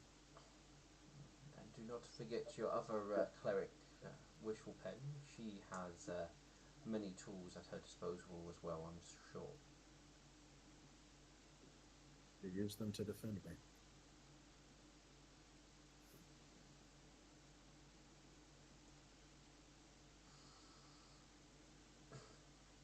Just because one of your party has fallen from grace does not necessarily reflect poorly on you. It more reflects poorly upon the more of the light side and the faith that that they put into their champion. No, Oh, welcome back, Black. I take it your internet died. Yes, I had to unplug and replug in my router. Oh dear. No. Sorry, what have I missed?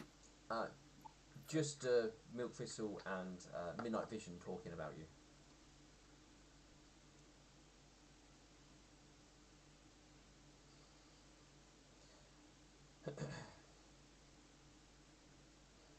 I do not believe it would be enough to have Alexandrite surrounded by those who would bring him under control just to keep him from attacking me. I need to be able to trust him to attack our common enemy and not I.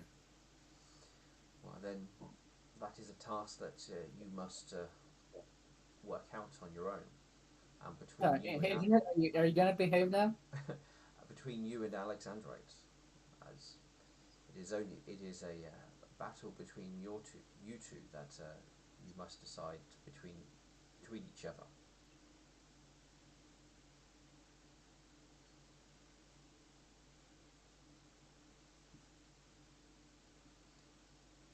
Because this path leads you down very limited routes. One, you can trust each other enough to achieve your goals. Two, you one of you is cast aside or destroyed, and there's no telling what will become of us all. You do not trust him, but you gain each other, but you are at least willing to work with each other until the end. Or you mend your bonds, and perhaps the trust and friendship that was broken is remade stronger. Some paths will be easier than others. It all depends on what you are willing to do to achieve the outcome.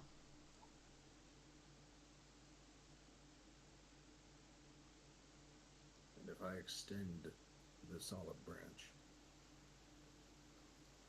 and he casts it away, I will do what I must to bring him to heel. I will find a use for him, even if it must be forced. Bear in mind, often a scorned child will cast away out of anger, at least the first few times before they accept the olive branch. He may still be scorning from his telling off.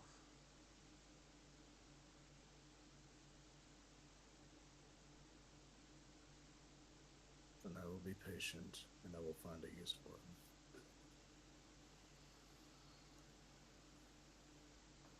Now, as they say, a broken clock is still correct twice a day.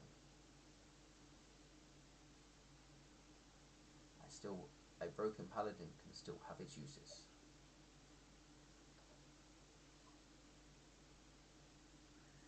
A realization came to me, High Priest, while I was meditating. Speak of The it. nightmare's message did not reach me as it reached everyone else. Which message was this? The one warning us of the incoming doom, when everyone was asleep at midnight and they all woke up sharing the same nightmare. Well, it's hard to have a nightmare when one is awake. I believe that is why I've been failing to reach her. I have not been sleeping. When was the last time you slept? He thinks for a moment. I've not slept since shortly after I was granted these mythic powers. One of my abilities doesn't require me to sleep. So that is for quite some time now, if I understand.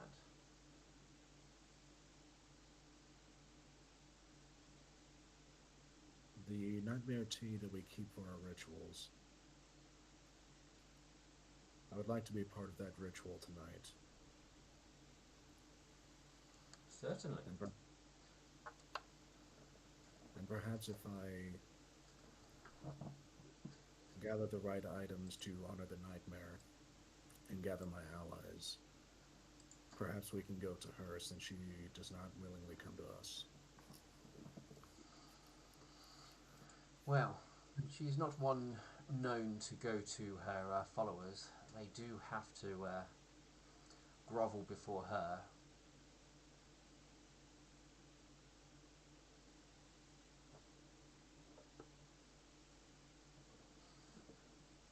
I do not know if it would be wise to bring Alexandrite along.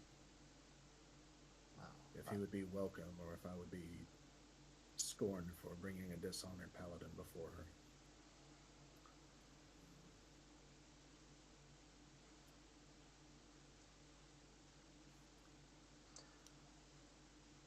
Then again, seeing her might could bring things into perspective for him. well, you can extend that branch and see if he will take it.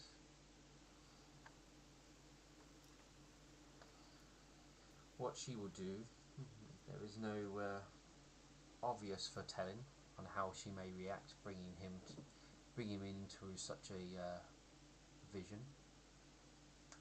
It's possible he may just be casted aside and he will gain nothing, or he may be brought forth and who knows? Did he not once before join you with one of these rituals and receive a vision? He did once. He permitted me to cast nightmare upon him. Then And perhaps if he's already met her once, then she might want to meet him again. Milk Thistle nods his head. Depending on the nature of what happened.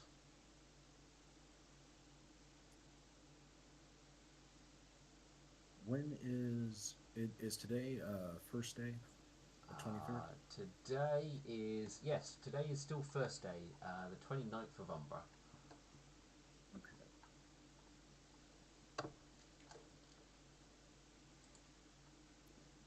The next new moon will not be until the 31st. So 2 days' time.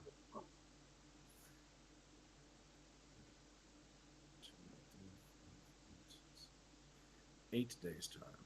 Full week. You said 31st?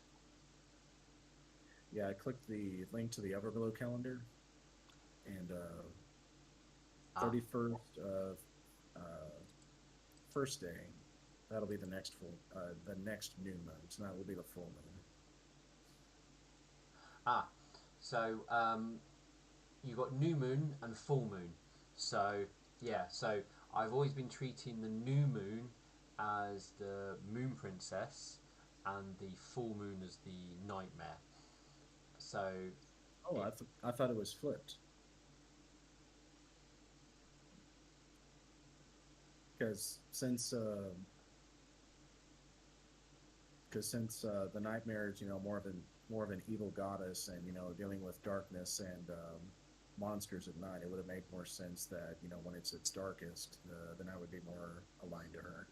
yeah, I mean, it was mostly just to represent, because with the way the moon works, you still get basically like a full moon. It's just that it's the opposite side of the moon you see. So it's not like a completely dark moon. It's full. You never have a fully shadowed moon in a sense. You just see a different side of it.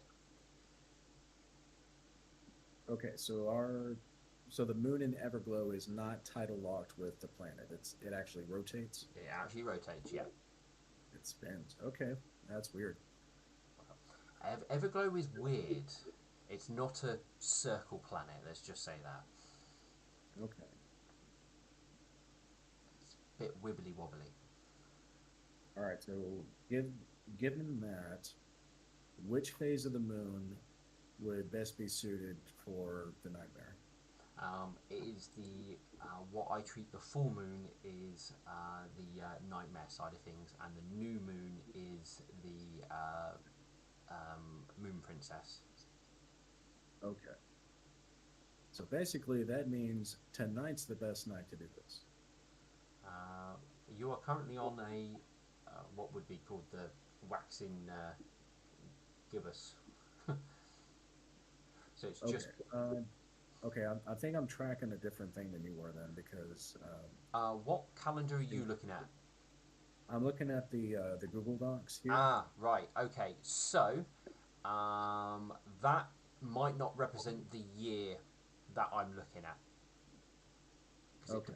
it depends, because the moon face does move uh, a single day across, depending what year it is. So I've got it set up for the year it's currently in. So the moon's probably doing different things on different days. I use that before we have this calendar option. So I think that is actually set to the year 001. So the moon has moved a number of days across in that time. Okay, so given that, how many days from now will the full moon be in the sky? 2 days. 2 days. Okay, so we'll be on the mission during that time. Yeah. All right, so Milk Thistle's looking at the little flip calendar that High Priest Midnight Vision probably has on his desk, and he'll point to that day in 2 days' time. This will be the night at midnight. With your permission, High Priest, I would like to take some nightmare tea for myself and my companions, with one more serving for myself, that I might sleep on the following full moon. I need to be able to sleep regularly, so if she does decide to reach out to me, I will be ready for her. Certainly. You've at least earned the honour to be able to take the items out. Do you know how to prepare it correctly? Out of character, I believe I would, given how much time I've spent in the temple. I feel the same. Yeah. Uh, Personally, I have no idea how it's prepared, other than it's served in this large basin that everybody drinks from. Yeah, no, that's fine. Yes, High Priest. Then I will not have anyone instruct you on the correct rituals. You know what you need to do, and you have the respect to be granted the honour of taking this out of the temple. Milk Thistle will bow. Do we have a potted palm tree that I may take as well? I am sure one can be provided. And I will pay my tithes to cover the expenses of all these items.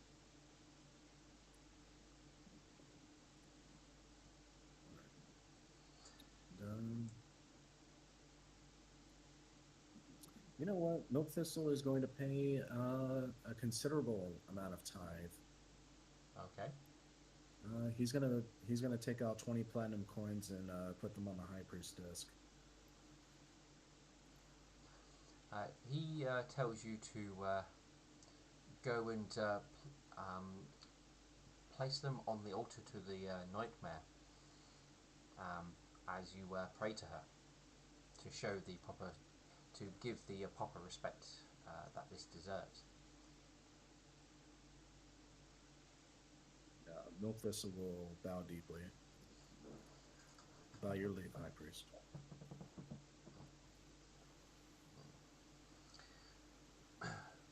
Actually, no, that wouldn't be what he would say. He would say, by her command, High Priest, as he bows deeply.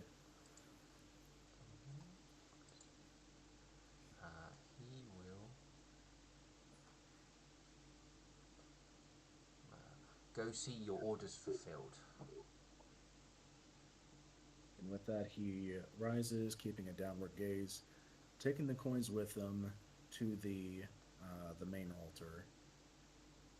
And is there a thick blanket or a pillow that ponies would normally kneel down on when they pray there? Maybe if you went to the Moon Princess one, yes. But Okay, good. there wouldn't necessarily be a nice soft little bit for you to sit on in front of the Nightmare one. There'll probably be a nice, good stone floor. Well, that's good, because Milk Thistle was going to remove that anyway. So he'll kneel down on the stone, and he'll I might have to write this down, but he'll count out the things that he wishes to be seen done, and he'll lay down one coin at a time as he does so, going over the defeat of the demon, the unification of Everglow, the spreading influence of the nightmare, Milk Thistle being looked to as an example to follow, um, the unifications of the city, and everyone being guided. So he'll just list these things out as he's praying to the nightmare until all 20 coins are laid down on the altar.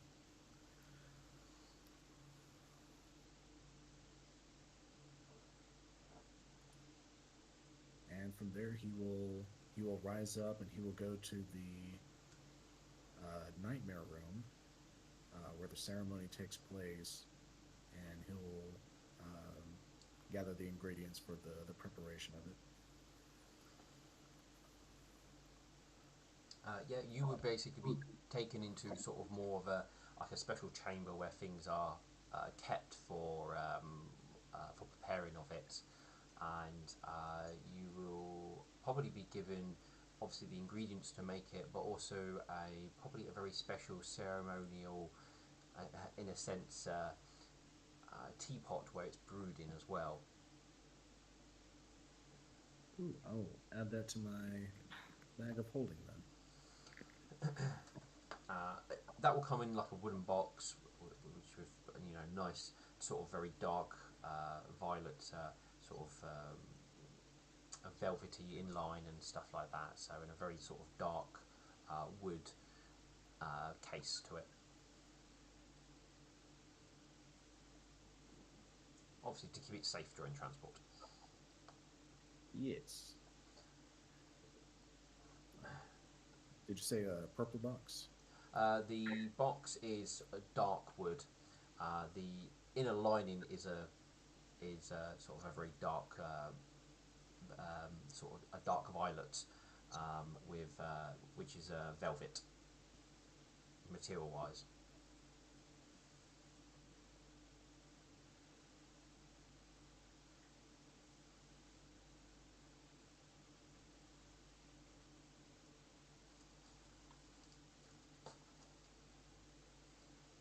Okay. And save. All right. I made that into an item. All right. All right. And I suppose the last thing Milk Thistle would do for now is oh, hello Bernd, welcome. Yeah, no worries. I'm just being quiet because I know you're in the middle of a thing. Yeah. We can talk after. Well, Milk Thistle would actually go looking for you since you're a fellow worshiper of the Nightmare. He would invite you to partake in the Nightmare tea ceremony before he left on our mission in the morning. Uh, The last sure. place you knew he probably be Opal's Tavern because that's where obviously Wishful Pen is. Yeah, yeah. He'll he'll accept and he'll go. I'm sorry if I'm a little bit scatterbrained. Today was long. That's fine. Bring me. We're glad you were able to make it. Um, Alex, where would you go soon after your meeting? Uh, he would probably take Katerina to his house, and but before that, he will give one of the nightmare people the letter and say, when Milk Thistle is available, give him this. Okay. Then he'll just walk away. Then, Milk Thistle, as you go to leave the temple, once you've done everything, one of the acolytes will approach you with a scroll rolled up, and they will hand it to you. And they have said they have been instructed to pass this to you by the by one of your fellow champions. Is it sealed? Nope. Not sealed. Milk Thistle would open it up to see the penmanship first. I don't know if you've seen Alex's penmanship before.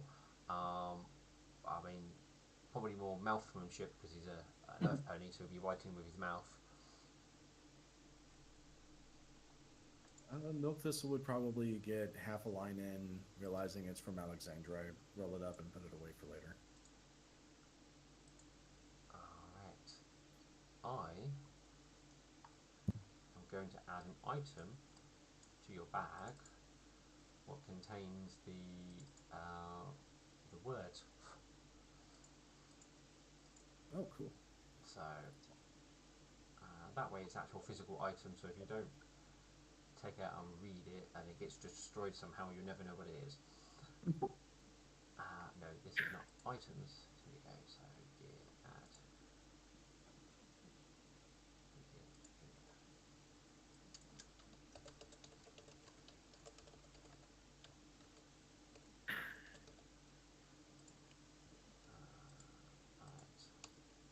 There's a ghost in my inventory. Things are moving around on their own. Ooh. Oh. What's that? Give us the platinum. That's Milk Thistle's platinum. He's been saving it up for a special occasion. And you know, this is like the Mario Party mini game where the one of the bots hires a boo in order to steal your coins. All right.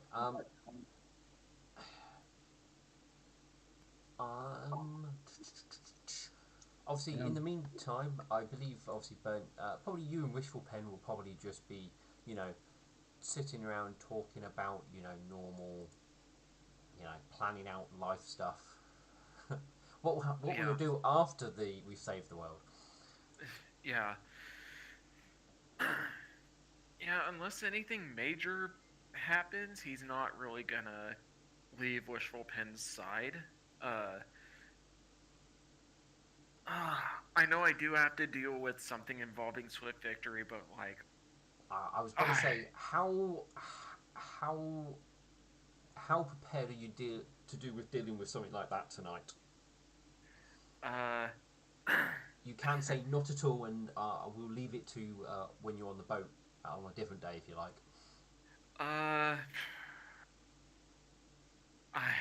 I'm not 100% ready today. No, that's fine. I'm sorry. It's fine. My brain was fried from the heat, so that's fine. It can be done on the ship itself, so that is no issues there. Yeah. Because he's not going to leave you to go into possible doom on your own.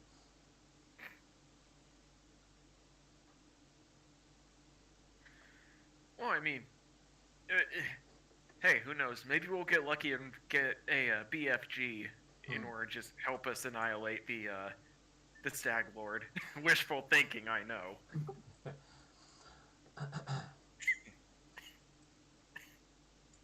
All right. I'm still loading it, and I don't know why it's taking forever. It's because we're on the city map. So, obviously, Milk Thistle has something planned for around about midnight.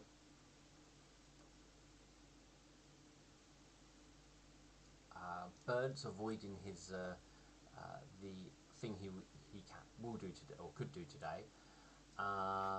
Metal Banana's fishing. It's not so much avoiding; it's more like he wants to spend the time with Wishful, just being like more relaxed, if anything. No, that's perfectly fine. I'm just teasing you. Alex, are you spending the evening at home? Yeah, he's probably gonna console with Lightning, just tell her what happened and such. But yeah, once Milk Thistle shows up and invites him, Bird will go with him to take part.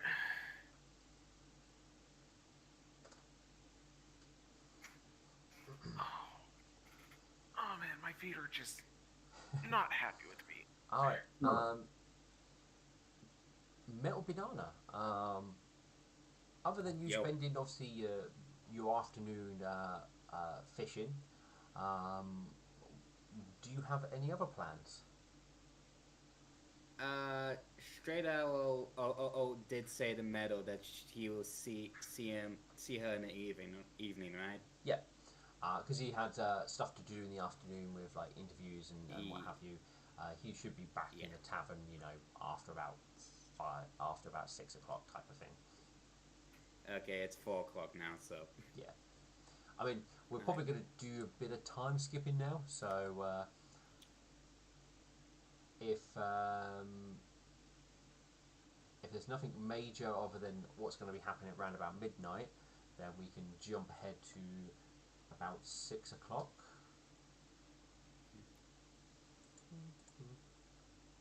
also like you said, some of like the gods like stop commoners from like going around the boat. I'm assuming. Yeah, they don't want them anywhere near the vessel and stuff, or hanging around there. So there is a guard, a military presence there more than a guard presence, that keeps everyone at a suitable distance. Because you're sat there for so long, you are checked upon yourself. But once they realise who you are, you're left be, and you're not disturbed again after that. Yep. She was actually probably like very rude about it too. But I mean, they mostly sort of yeah, come yeah. up and question who you are and what you're doing here. And the moment they probably see your glowing face, they probably will realise who you are and leave you be. As Yeah, you're, and also, go ahead. because obviously you sat there for hours is not that suspicious. Where if it was someone else, they probably would have shifted them along. Yeah. Also, if she saw like some of them was like harassing, like telling some commoners to leave.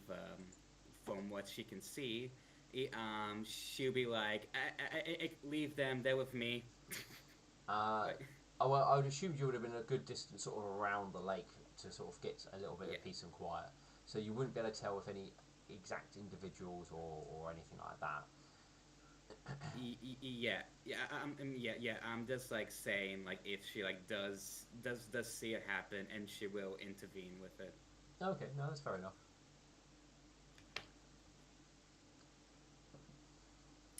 Okay.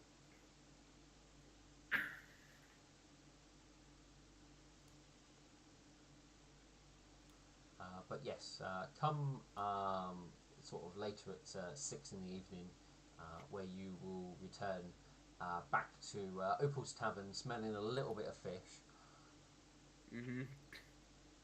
Fish.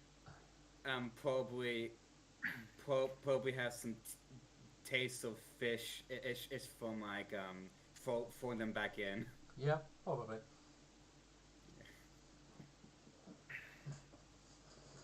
Um, Obviously, the tavern would be a little bit more busier. I'm guessing Milk Thistle, Burnt, and Wishful Pen will still be, around until you guys head off to the All Seasons Temple, or would anyone have gone off early? Yeah.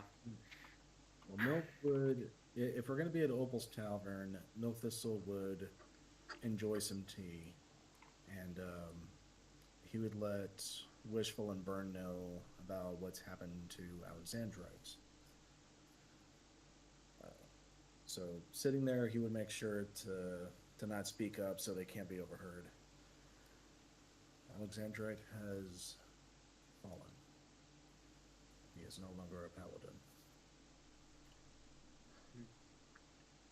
Is Metal there?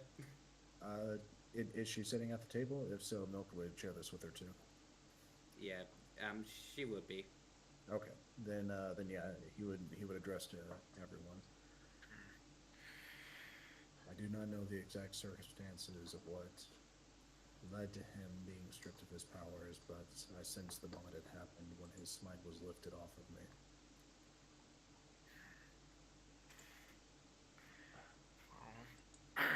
Wishful gives a bit of a gasp. I thought we were. I thought we were. I was helping him work the things out. I'm guessing I didn't do as well as I thought I did. Well, well, don't blame yourself. Paladin orders are extremely strict. Indeed, they are. Yeah. I had hoped that Alexandrite would have been able to see reason, but no one can be held responsible for his choices except for him. In spite of this, he is still expected to travel with us and help us defeat the Stag Lord. We will have to make changes and not rely as much on his martial prowess as we have before. Metal Banana, Burned Requiem, you will have to stand up and fight more fiercely than you ever have. Of course. I was doing that anyway. But now more is expected of you. I'll go shove it up your. Let me just find the beep very quick. Well, please don't. Beep. There you go. Don't need a beep. Yeah, the beef is actually kind of harmful on the ears. I can put it quiet. Like I said. We don't need the beep, but we could just imagine the explicit. Yeah. Okay, that's You I'll just can say always, beep. That was that. Yeah. you can always just drop an F bomb. I think we're PG-13. You're allowed one F bomb per. PG said. No. I can actually tell you. I'm telling you right now. The F bomb for PG-13 in Australia is not PG at all. It's more like M. It's totally like R-rated. I'm not like the F word is like M for mature at best. I understand. That's fine. I'm the N word would be R plus 18 and would be cancelled. Yeah. None of that. So Wishful goes, well, perhaps. I suppose that's why he hasn't shown up here. Makes sense. He needs some time to think. I did receive a letter from him. I haven't bothered to read it yet. He didn't read it to you? It was given to me from an acolyte at the temple. Wishful gives a bit of a sigh.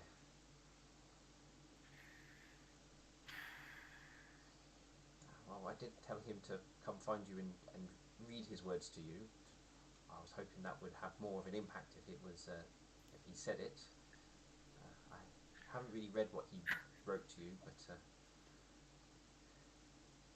Well, let us see what these words are. And he'll take out the rolled up piece of paper.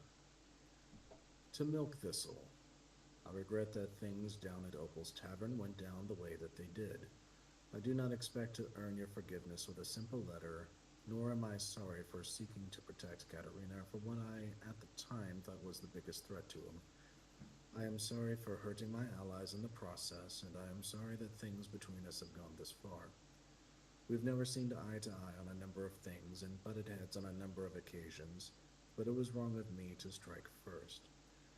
Perhaps if we could have found another way where we both walked away satisfied. I doubt that you can see from my point of view, but my morals make unwavering lines that do not get crossed. No matter the consequences, those means do not justify the ends. It is something I am willing to fight and die for. It was something I was hoping to prove to you today. I regret that my actions had others get involved and even hurt. I'd wish things would have turned out differently than they did, but sadly they did not, and our only option now is to move on and hope that you will do the same. Signed, Alexandrite. And as he finishes up the letter, he almost sneers at it. And then he lights it on fire and slowly lets it burn on the table.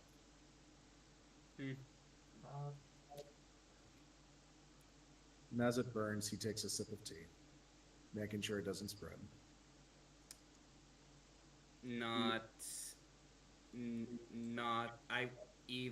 Even I wouldn't do that. It was not his words that committed the sin, it was his actions. And his actions were finalized in being stripped of his paladin status. Mm-hmm. Doesn't make you any less of a beep. Say what you will about me, but my actions were carefully thought out. Regardless, You did not like predict act the nightmare would like fail or to hear your call. at that, Milk Thistle won't Oh be at you no. shortly, Oh, I got him. but quickly regains his composure. Yeah, I'd say it was obvious enough to catch that you got under his skin a little bit. Uh, Good.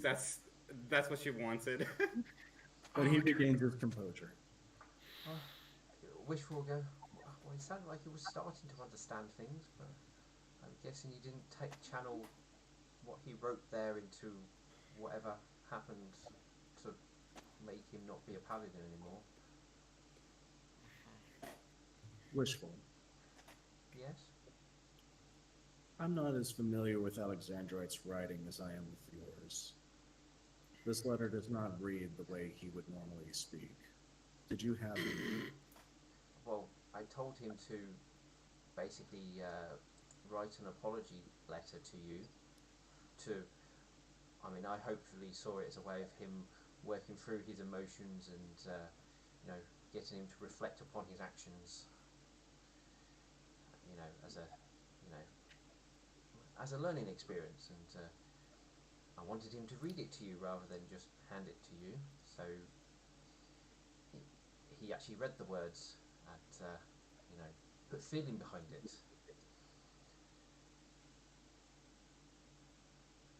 And as I said, it is not his words that committed the sin. We ultimately will have to face against each other. Hopefully, well, let's not Perhaps use a the word more. face against each other. How about stand with each other? Sounds less violent.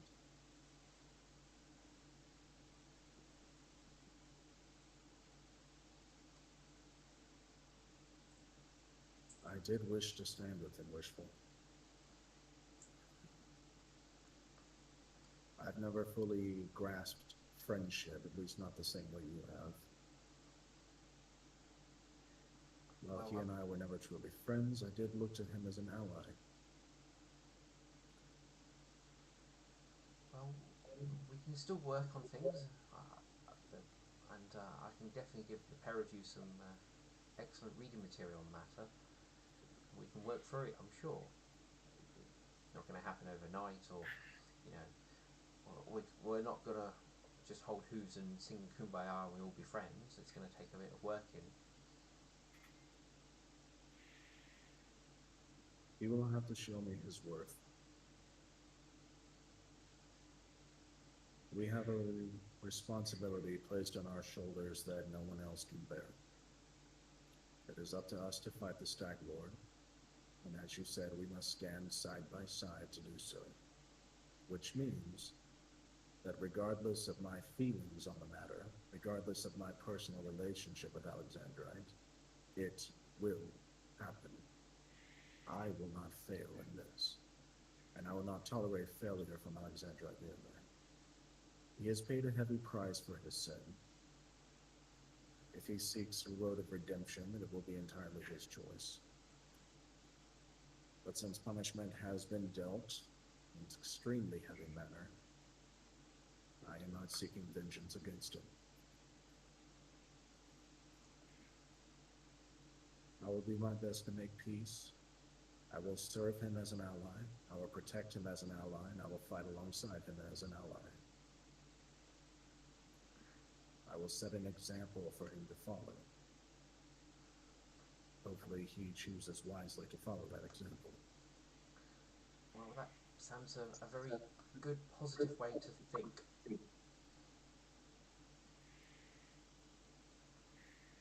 And I believe we should all share that same responsibility.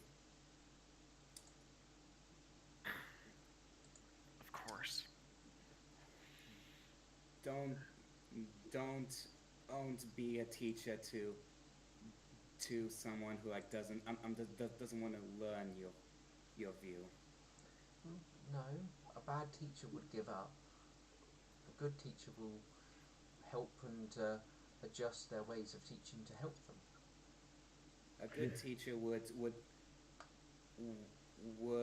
also give up and move on. No, it's not a good Yeah, teacher. That's a teacher that's given up. that's but um, when a student is unwilling to learn, and you move from that, you teach another one, and that No. wants to learn. No. Look, When a Hmm. sorry. oh, no, you go ahead, Ben. You obviously have a. No, whenever a student is unwilling to learn, that means the teacher has to put in even more effort to show them what they have to teach and to learn. A good teacher, when a student gives them sass or back talks them, ends up putting them through the ringer by giving them a gregarious task. Like, an example is when Swift Victory was training me, whenever I gave him sass or talked back to him, he never struck me. Instead, he ended up having me do laborious tasks like carrying 4 buckets of water on a pole across my backside up to our camp, as well as made me run laps around a huge area until I was exhausted and I couldn't move anymore. A good teacher teaches by tough love, I want to say. Did you want to learn though? Yes. And So, so oh, so that doesn't. So that is, it makes my point even stronger. You're a student that wants to learn, and not a student that didn't want to learn. even still, even if they don't want to learn, there is a possibility that they could learn from all the tough love. Well, I It'll mean that's it'll be wasting time.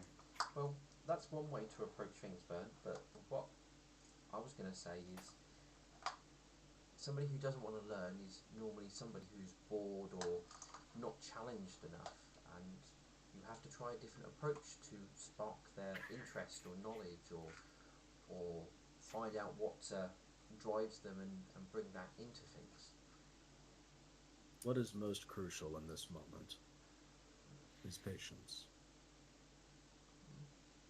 Well, And unfortunately, we don't have the luxury of patience. On the contrary, Metal Patient. Banana, Sorry. you must understand, Metal Banana. Alexandrite has fallen. He requires guidance. He requires those to stand with him and set the example for him to follow. If As a paladin, he had that responsibility on his shoulders, and it was too much for him to bear. So it falls on us to show him the way to do things. if if if he's weak, he will do what he says. If he's strong, he will build himself, whichever way he chooses. doesn't mean we shouldn't help him if he needs it. Yeah. If he like doesn't want to learn and he doesn't want to hear us out, you should leave him be. If I may, Metal Banana, Burn says as he raises a hoof. He's being very very there's a very gentle sound in his voice right now. Oh It's shit. almost like it's kind of like he's somewhat exhausted, but it's not on a physical level. Uh a student who has a 0.01% chance is still technically considered a 100% chance if it's the right teacher. I mean, look at look at me. He says, motioning to his scarred side of his face.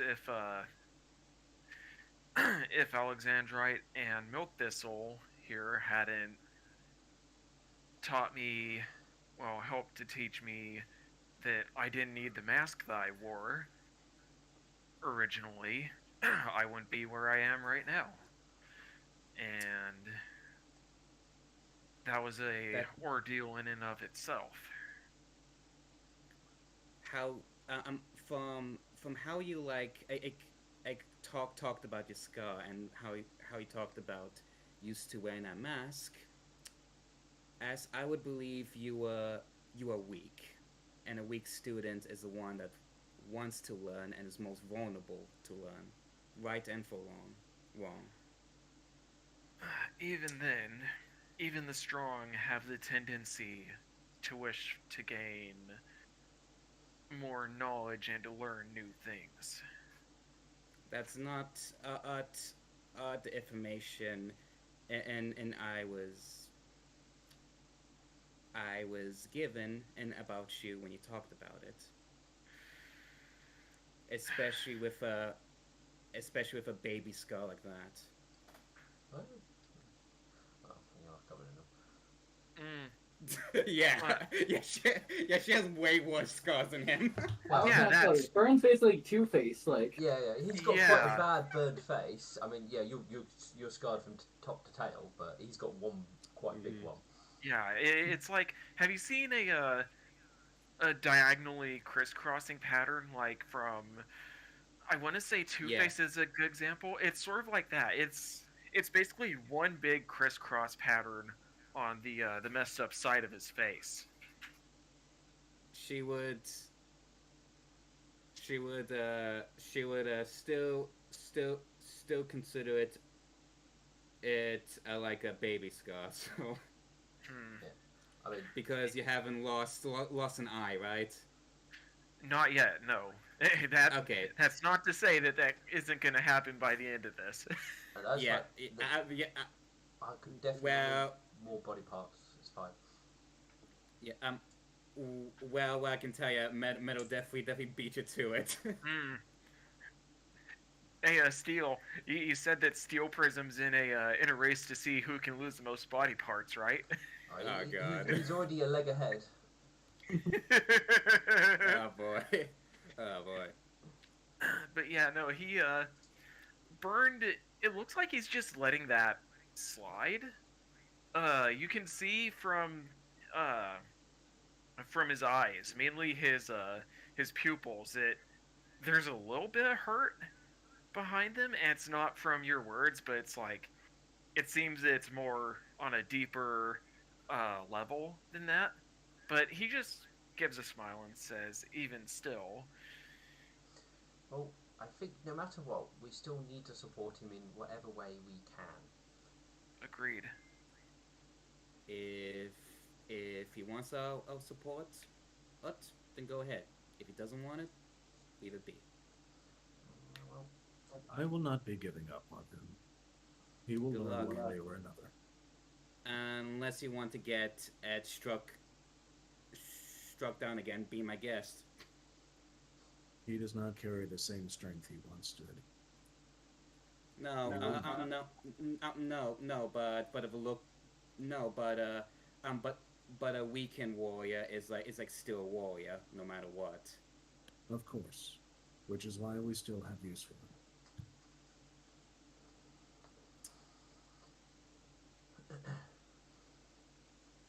Perhaps he can train with you, Metal Banana.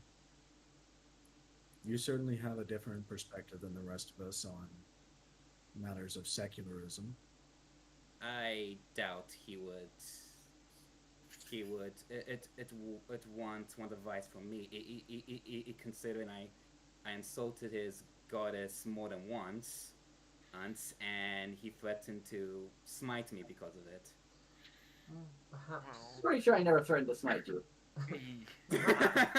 I don't think that's how the I conversation joked went. about it, but out of character. But Well, Yeah, She wouldn't like consider that a joke, but like I said, that was out of character. I'm pretty sure. that was out of character. I didn't know. Sorry. uh, Yeah, go ahead, Bert. oh yeah, go back. I was gonna say if that was in character, I'm like, well, I'm pretty sure that's not how the conversation went. But it's like No, no. now that it's clarified, I'm like, oh, okay, never mind. That's not needed. Well, Wishful will go. Well, perhaps somebody else's point of view would actually be helpful. I mean, we've done our bit, well, and obviously it hasn't worked. Perhaps your perspective might have an effect.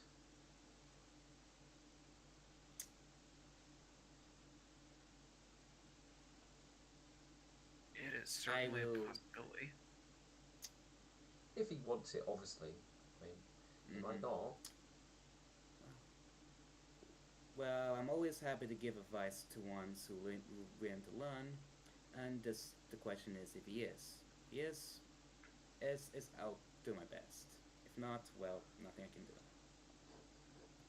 You don't necessarily have to go and give unsolicited advice. Offer to train with him. He needs to grow accustomed to his lack of abilities. See if he still has the strength to swing his sword. First, I have to see if he has the mental or strength to handle it. You would aid us greatly if you would go and see to that. Thank you.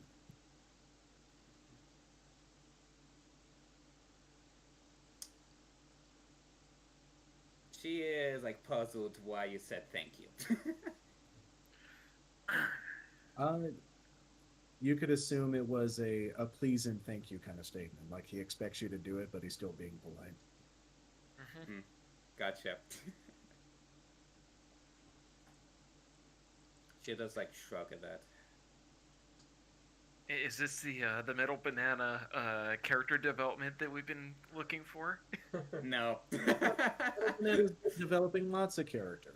She's been hitting on your brother of all people. To be fair, that was actually like, because of the love of God is making her remember the happy times. Yeah, Metal Banana's going to be your sister-in-law before this mission's done. Oh dear God! If we survive, Yeah, honestly, if we survive, Burned would be all for it because like he does not have any ill will or ire towards her like at all. It's just like all he wants is to just like help her realize like, oh, they actually care about me. I'm not alone anymore. Yeah, plus consider this. If you and Wishful end up having a bunch of pups and Metal Banana has a bunch of pups with your brother, they could be cousins that you get together all the time and they'll run up to you and go, Uncle Bernie rides. Oh dear God. Oh dear God. There might be some conflict. It's with our different night orders. So I mean, honestly, it's just smaller issues, like smaller disagreements, and people usually get over those quick.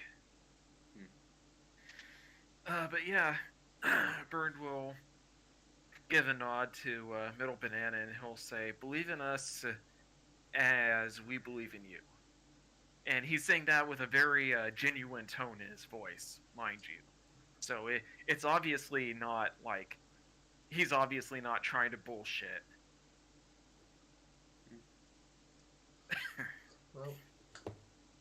Well, I would say probably for at least today we'll let him have his space. He probably obviously wants some, and we can talk to him tomorrow because we should all be meeting up tomorrow morning near the ship.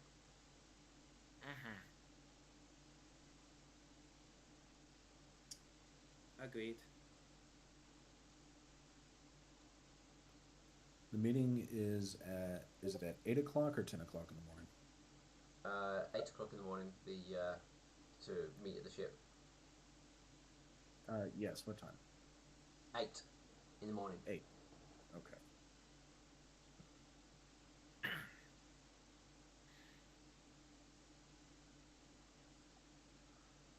Well, if that is all, I will return to the All Seasons Temple. Burned, if you will not be accompanying me, then ensure you are there no later than 11:30. You know, Bird is gonna give a nod and he'll say, "I shall accompany you." And as he gets up, he's gonna give Wishful a kiss on the cheek. "I'll be back. Shouldn't take too long once it's underway." Uh, which will give you an odd look. He goes, you do realise the Nightmares ceremonies happen at midnight, and it's Yes. only 6:30 at the moment. Right. So if you're going, I won't see you until like 1. Right. No, sorry, tomorrow morning. Out of character. I'm sorry. That's fine. It's like what I want to say and what I'm saying is like getting mixed up. Yeah, no, Yes, that's fine. If you head off now, you will be back a lot later. He'll give Milk Thistle a calm smile. I'll see you at the ceremony. I'd like to spend as much time as possible with Wishful before I head out. Very well. I'll make sure he's not late. You're both welcome to attend the sermon tonight. Services begin at 10:45. I would rather drink a whole jug of like spoiled milk. Thanks. I can get you some if you like. And yes, Metal Banana. She looks like wishful annoyed. Don't you know anything about sarcasm? Oh no, I do. But I mean, with all these statements, eventually you're going to have to drink some sour milk just to because you keep saying it, being mean and stuff, and we could be just as mean back. She says with a little smile. So, you're going to drink some sour milk because you don't want to go?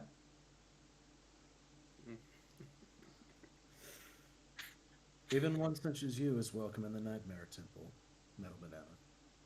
The wisdom of the nightmare is to be shared with everyone. I'll get stuffed. Very well. I will see you in the morning. Damn, son. Okay. I have to say, Wishful. Oh man, Wishful is awesome. Out of character, that was hilarious. Yeah, hey, that's why I said. That's what my response to Wishful was. Like inside my mind, I'm thinking, "Damn, son." You don't know how much laughter I was holding back from that statement.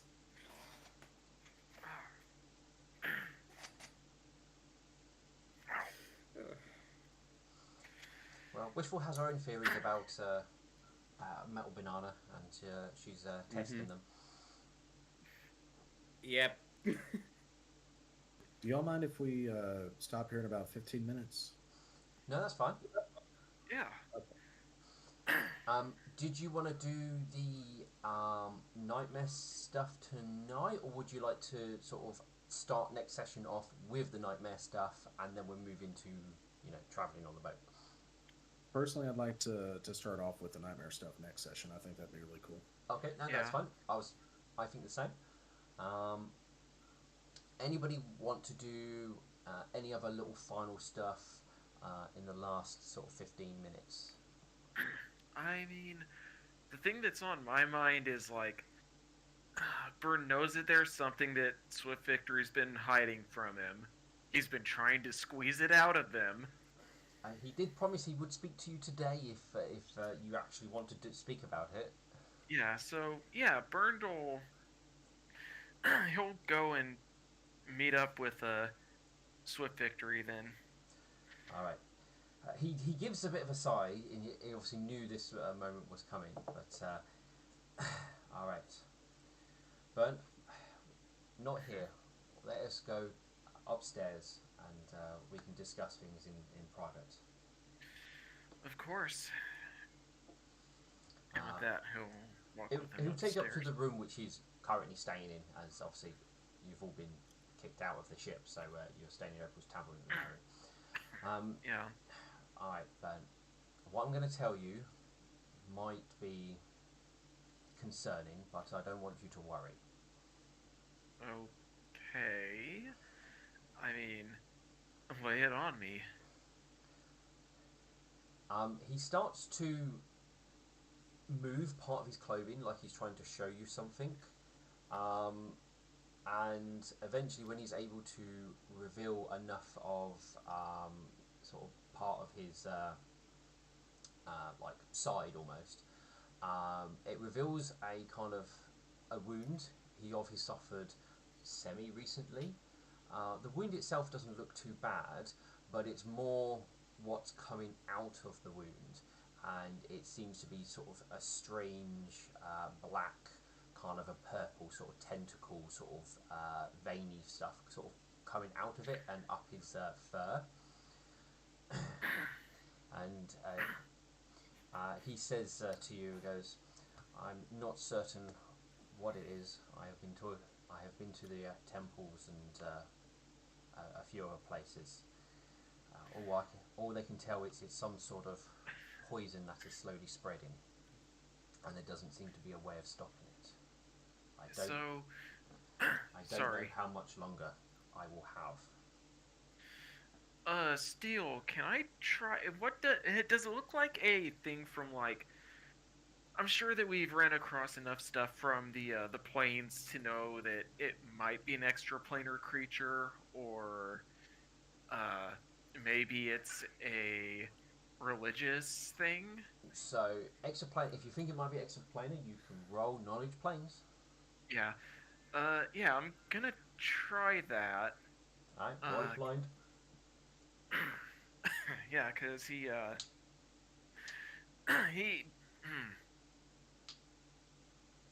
yeah, I don't know what my result is. That's a good thing. You look at it and you have no idea if it has any sort of connection to the planes or not. I mean, it might do.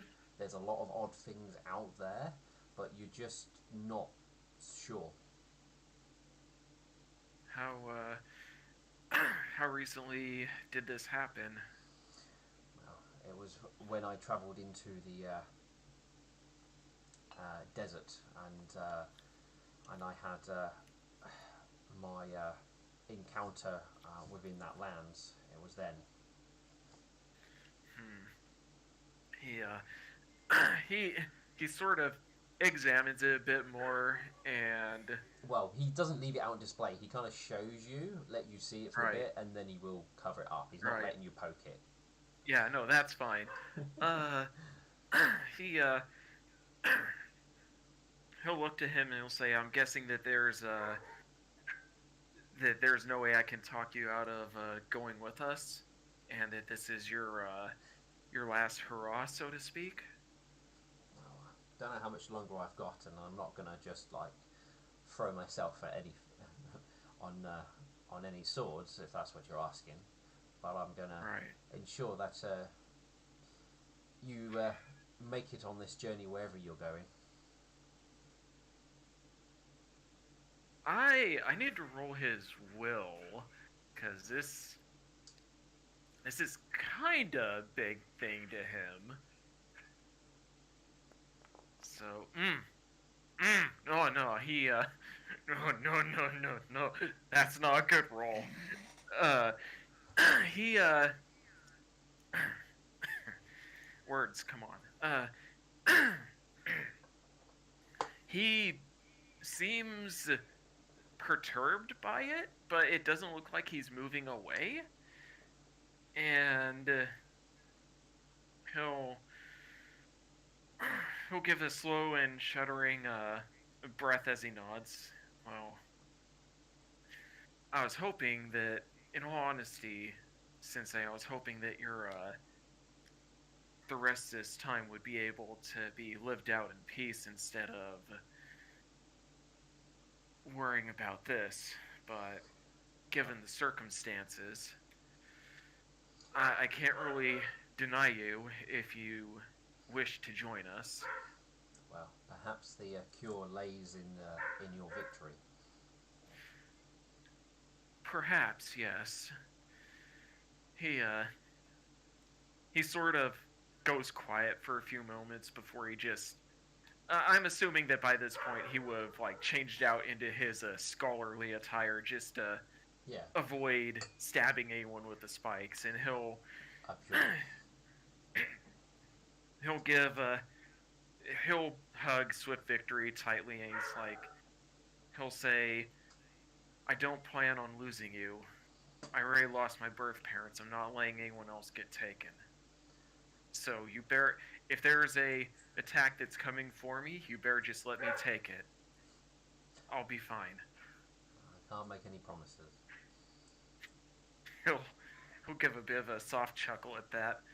After all the times I said the same thing to you, after all those times that I tried to, help you from when you're sick, Well, now I'm not about to lose you. Now you know my pain. Yeah. He he'll give a bit of a laugh as he lets go of him. Do not worry about me. My strength still remains with me for now. It hasn't slowed me down that I have noticed, but it is slowly spreading. But keep this to yourself. I don't want to worry anyone else. Of course. And he'll look to Swift Victory for a moment after he backs up, and he'll, just jokingly, it's a very there's a playful tone in his voice as he says this. For a moment there, I thought you were gonna tell me that my birth parents were working with this thing that we're dealing with. But at the same time, I know that wasn't really the case, since he goes quiet there for a moment.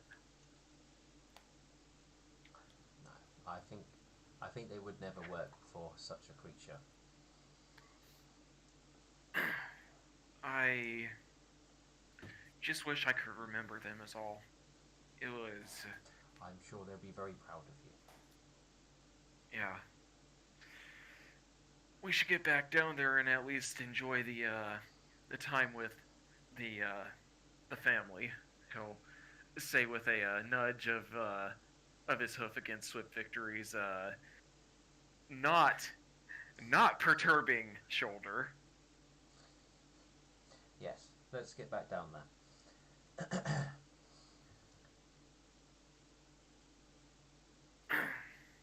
Yep, and he'll lead him out and back downstairs. Okay. Right. You guys you guys head back downstairs, enjoying whichever festivities or what have you. I have a feeling Metal Banana may have moved over to the other side of the room and maybe sat down with your brother to have a chat and a drink with him. Yeah, pretty much. When the group leaves, Meadow will swap tables. Yeah. But yeah, everyone will probably come together and spend the evening, in Opal's Tavern or off preparing in the All Seasons Temple, or spending the evening with their wife at home.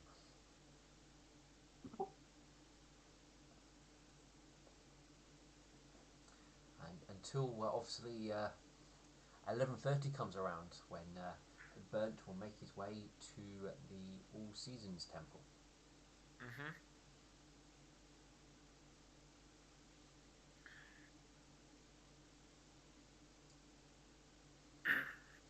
And I think there will probably be a good place to stop.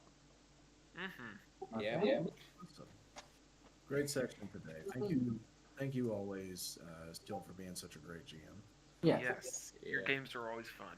Even though you risked life and limb doing so. Yeah, I'll be fine. But It's yes, Yeah. way to work through the pain. I'm happy. Yeah. you... Yeah, like what happened? And all I heard was you hurt yourself, and that's it. Oh, I was doing the washing up quickly before the game, and I thought I finished washing up all the knives, so I went and just grabbed what I thought was just the smaller cutlery, and I actually grabbed one of the knives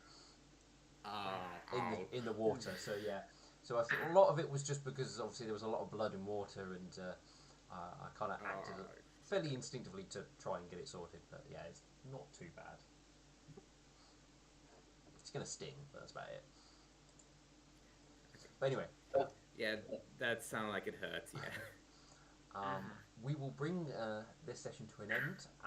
Next session, or next week, I'm away, so our next game will be the 2nd of June. Sounds good to me. Oh, I have and, I have a friend's graduation next Friday to go to anyway. He is graduating from welding at the college. Well, we'll say goodbye to our stream if we have any loyal viewers still watching us. Auf Wiedersehen. Thank you very much for joining us. We will see you next time on the End Times. Goodbye.